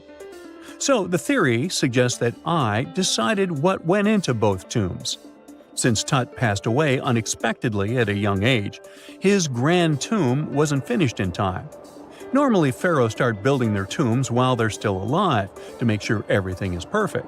But Tut passed away when he was just 18, so there wasn't enough time. I may have taken advantage of the situation, ordering a smaller tomb for Tut and keeping a larger one for himself. Experts believe this theory explains why Tutankhamun's tomb is so simple and how I managed to wipe his memory from history so easily. But in the end, the story of King Tut's mask and tomb is full of mystery and intrigue. Each new discovery sheds more light on what really happened all those years ago. But one thing is for sure, the secrets of ancient Egypt still have much to reveal, and King Tutankhamun will continue to fascinate people for years to come. It's 1898, and you're taking part in excavations in Sakara. This place, not far away from Cairo, is full of ancient tombs and pyramids. You're in your Indiana Jones mood and hope to find something really phenomenal to become famous. Gold, manuscripts, treasure maps, mummies of famous pharaohs. Wait, a wooden bird? You're really disappointed as it looks like a regular toy. An old one, but still. Little do you know that years later, someone would propose that your bird was actually an ancient monoplane.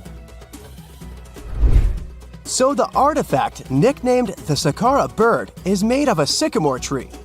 The birdie has a wingspan of just 7 inches and weighs around 40 grams. A perfect original souvenir from Egypt, I would say. It's over 2,000 years old and looks pretty plain, without any carvings of feathers or other intricate ornaments. It has a beak and eyes though, which makes our find look like a hawk, the emblem of the deity Horus. Its tail is rather unusual as it's squared, looks weirdly upright, and it seems like the sunken part of it was the place for a now missing piece. Humans love solving a good mystery, so there have been several attempts to explain the use of the birdie.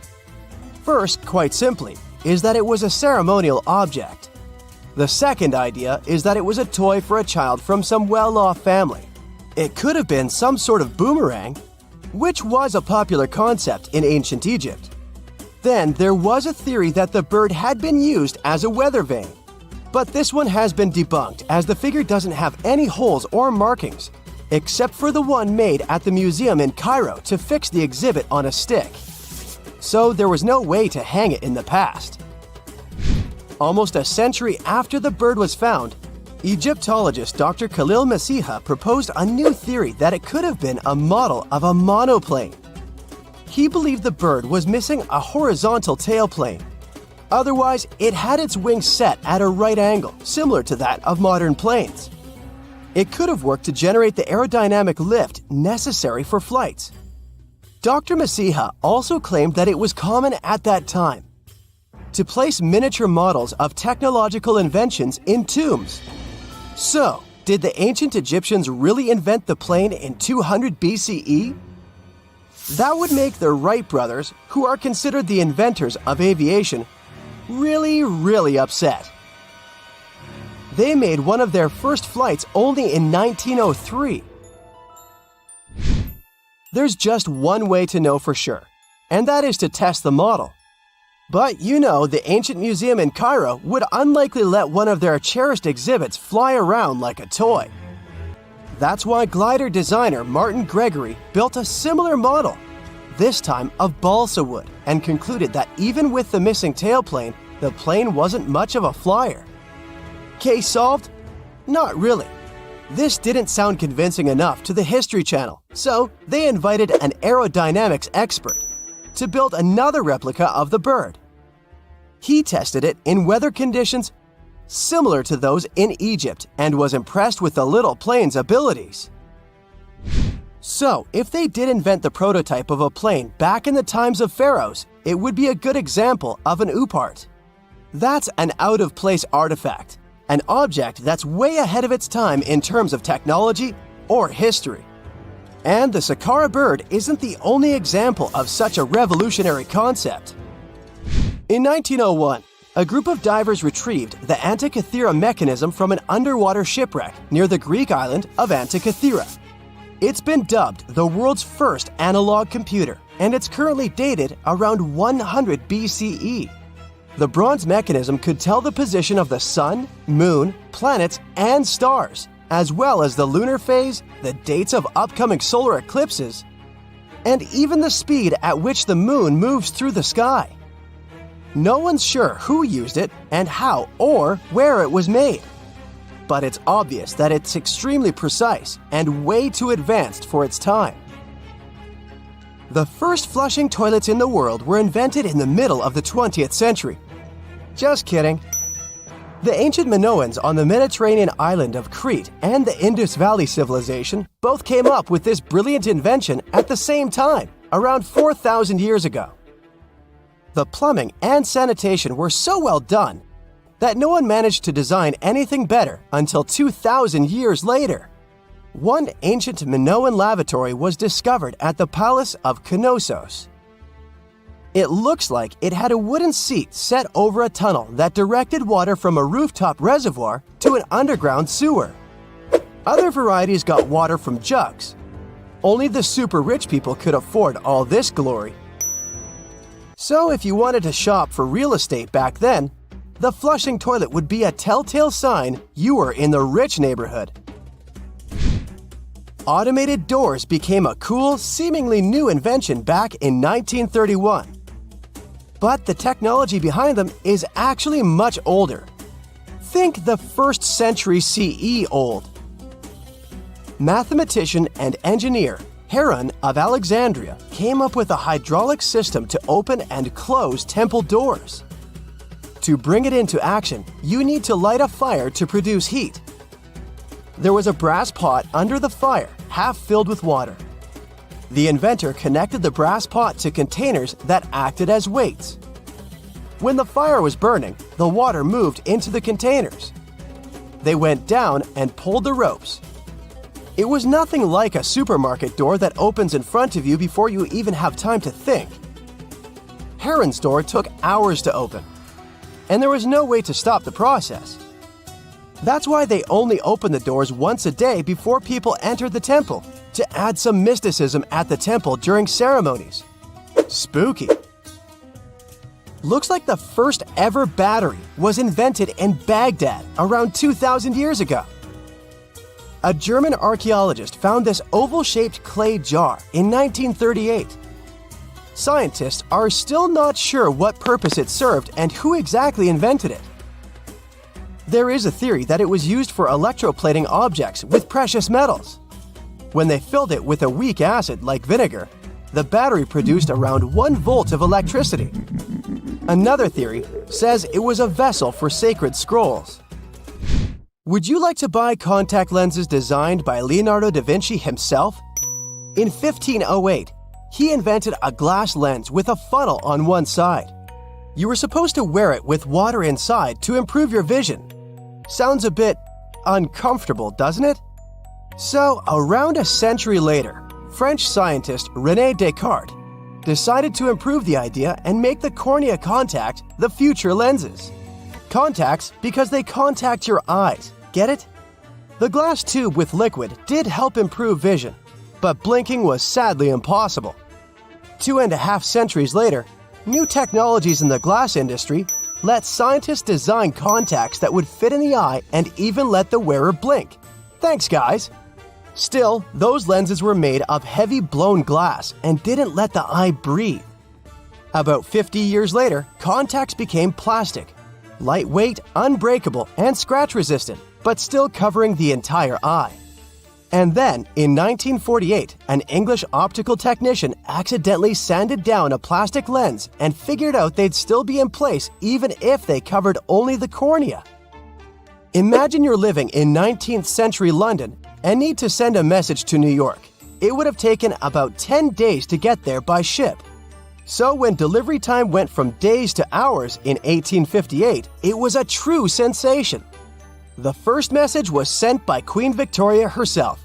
It was all made possible thanks to the transatlantic telegraph cable, running under the ocean.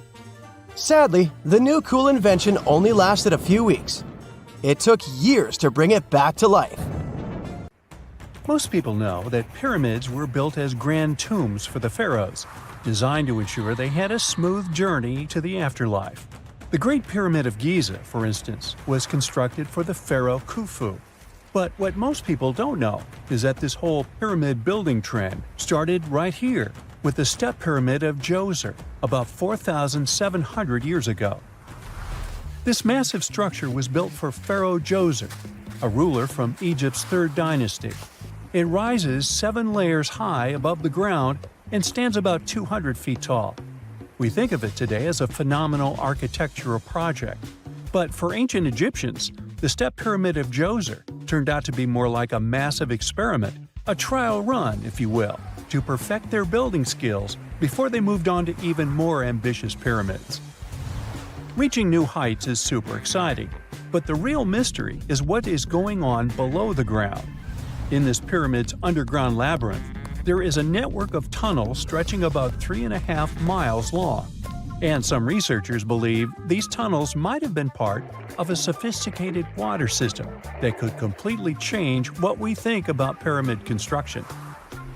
Let's talk about this massive complex located in Sakara. Surrounding the pyramid, there's what's known as a dry moat, a continuous trench that is up to 164 feet wide and almost 2 miles long. It forms a sort of rectangular shape around the pyramid. This trench has an average depth of about 65 feet.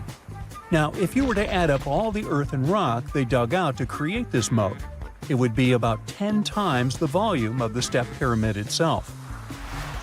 for the longest time, people just assumed this trench was nothing more than a huge quarry, a place where they dug up stone and clay to build the step pyramid. Makes sense, right? But when you take a closer look, it doesn't add up.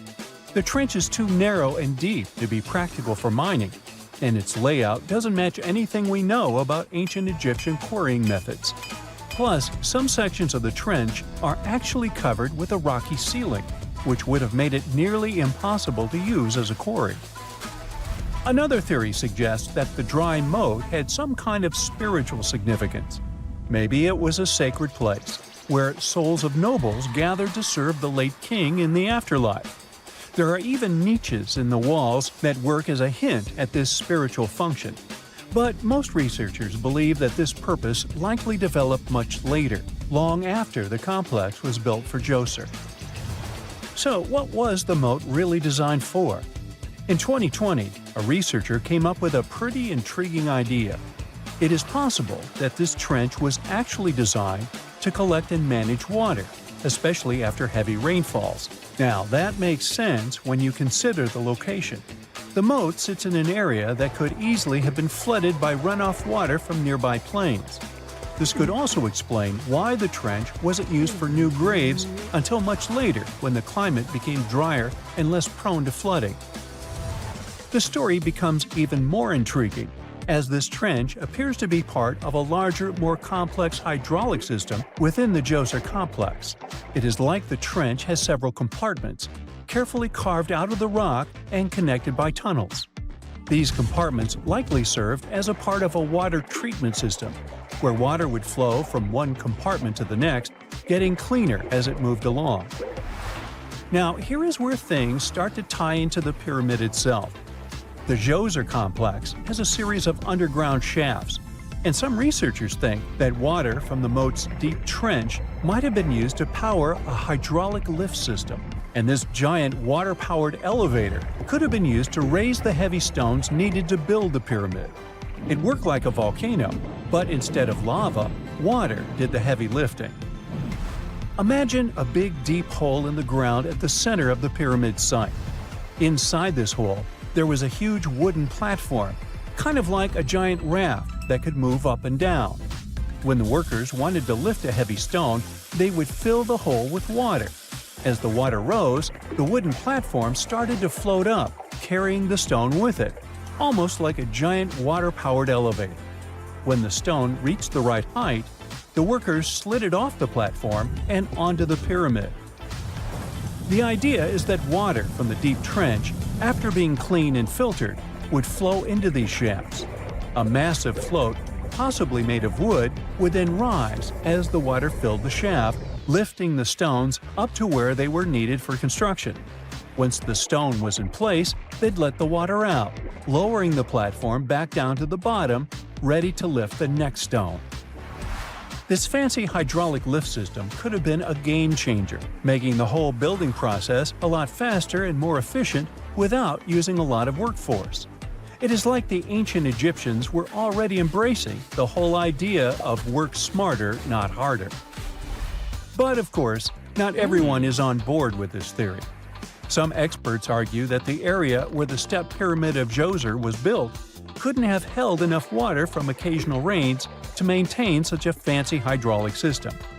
The main theory suggests that, in the past, there might have been some kind of lake nearby that would have filled up after a period of rain, and this lake could have supplied water to the complex's hydraulic system. But there is no mention of such a lake in any ancient Egyptian writings, so it might be more of a what-if situation than a reality. And then there's the issue of the hard work itself. Remember when I said this method could have allowed the ancient builders to raise stones with far less effort? Well, that might not be entirely true. According to some experts, just building this hydraulic device would have required a lot more heavy work than simply moving the stone blocks using good old-fashioned manpower.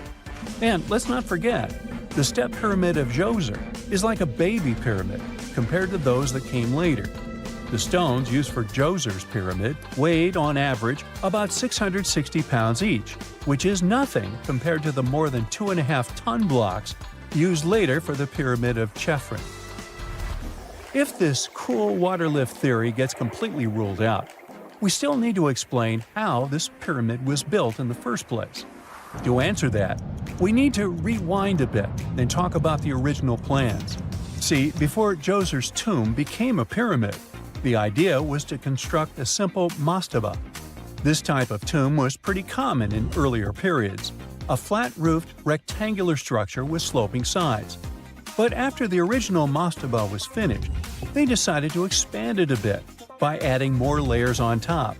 And then they added even more layers, until the construction reached 6 distinctive steps, each one smaller than the previous.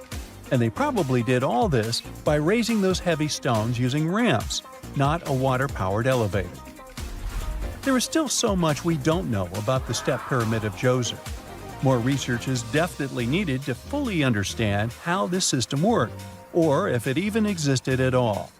But the idea of using water to help build the pyramid adds a whole new layer to our understanding of ancient Egyptian engineering. It's a powerful reminder of just how clever and resourceful those builders were, using the natural landscape and the power of water to create one of the most iconic monuments in history. When you hear the word mummy, you might get a chill down your spine. That's because most of us associate this word with those creepy characters we've seen in some scary movies. But in reality, mummies have helped us understand a lot about ancient civilizations, their rulers, and about how people used to deal with losing their loved ones. The people most famous worldwide for their mummies are the ancient Egyptians. They believed that some sort of existence after passing away was possible, if certain conditions were met. That's why they insisted on preserving the human body through the process of mummification and placing the mummy in a furnished tomb, kind of like giving it a fully functioning apartment of its own. Why did they believe in this? Well, because they were deeply connected to their natural environment for the most part. They saw the natural cycles around them, like how the sun rose every day, followed by the moon, or how new life was always sprouting from plants, even after they had wilted away.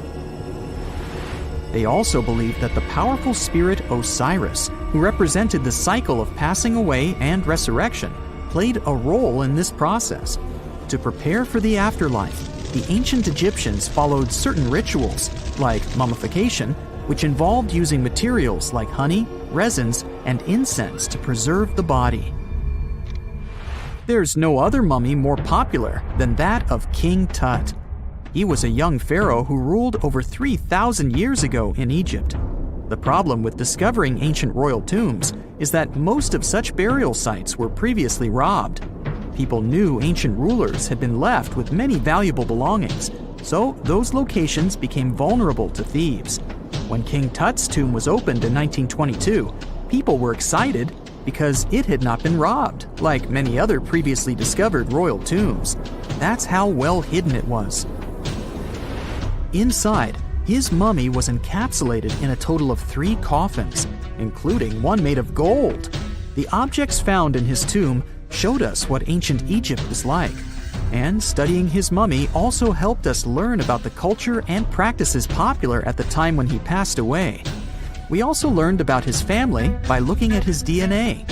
Scientists were able to discover that he had had a disease called malaria and a problem with his foot that might have made it hard for him to walk. Ramses II was another pharaoh in Egypt who ruled for 68 years, which was quite a lot back in the day. He was known for his expansion campaigns and building projects. Many objects from his time as a ruler still exist today, including a large statue of him.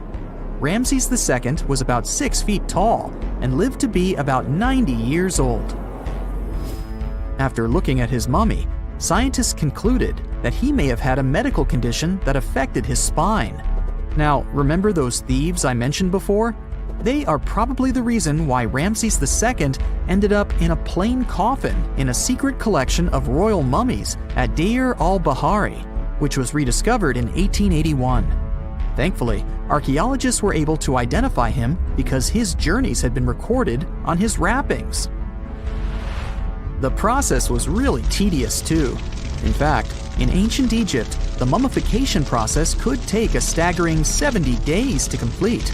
A special person would say a very specific speech while delicately handling the body and drying it out using a type of salt called natron. They also used linen and resin to make the body look more lifelike and to wrap it in cloth. The tomb was equally as important for ancient Egyptians.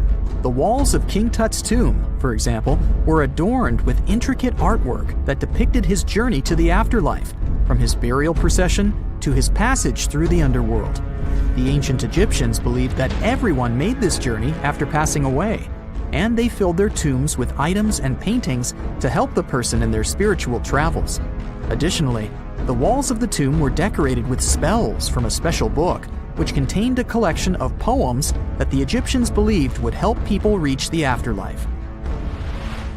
And speaking of how important this journey was, people also placed food in these ancient tombs.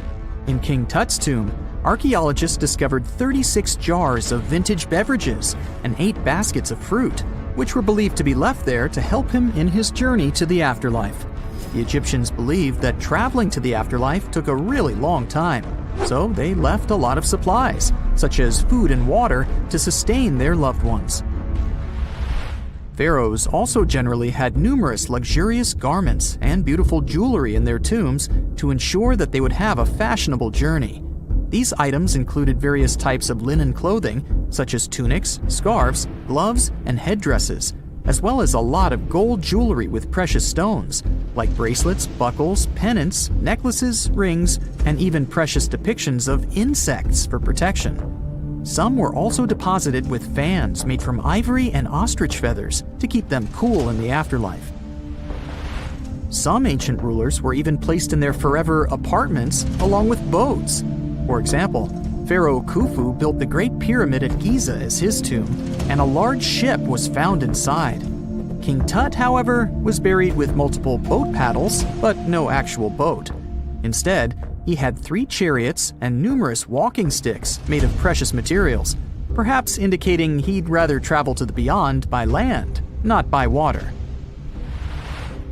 Amongst the most interesting objects found near ancient mummies are bottles of oils and perfumes. If rulers were supposed to be fashionable, why not smell nice too, right? Also, some of them had some ancient kinds of board games, most of them made out of precious materials like gold or ivory. One of those games was called Senet. It was very popular amongst the ancient Egyptians and very similar to modern-day chess.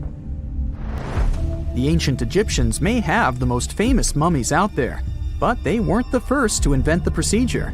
In fact, it all started in South America with an ancient civilization named the Chinchorro. As far as we know today, these people were the first to mummify their loved ones that had passed away. They did it somewhere around 2,000 years before the Egyptians started their own rituals. Sure, we can tell a lot about ancient rulers by studying these mummies, but until recently, we had no idea what they really looked like during their lifetime. Not so long ago, though, some very special mummy paintings were found by archaeologists studying ancient Egyptian objects. These mummy portraits are highly detailed paintings of individuals that were made while they were still alive. Such paintings were often painted on wood, as opposed to the classical portraits we all know about, which are painted on canvas. They are known for their realism and beauty, and have even been used by researchers to diagnose diseases by comparing them to the corresponding mummies. Some of these portraits also include depictions of jewelry, which was later found on the mummies. The recent discovery of these mummy portraits in Central Egypt is significant, as it marks the first time in over a century that such paintings have been found. Mummies appeared all around the world naturally, too. Mummification can occur without people intervening because of natural conditions, like extremely cold or hot environments, places with a lack of oxygen, or accidental exposure to chemicals that preserve the body. These conditions don't allow bacteria to grow, resulting in the body remaining more or less intact. Famous Otzi was one of these mummies. We know today he was a man who lived around 5,000 years ago in Europe. But upon his discovery in the Alps in 1991, Austrian authorities initially believed that he was a modern mountaineer because of how well preserved the body was. However, after the Iceman was removed from the glacier, it was determined that he was actually from the Copper Age. That's it for today. So hey, if you pacified your curiosity, then give the video a like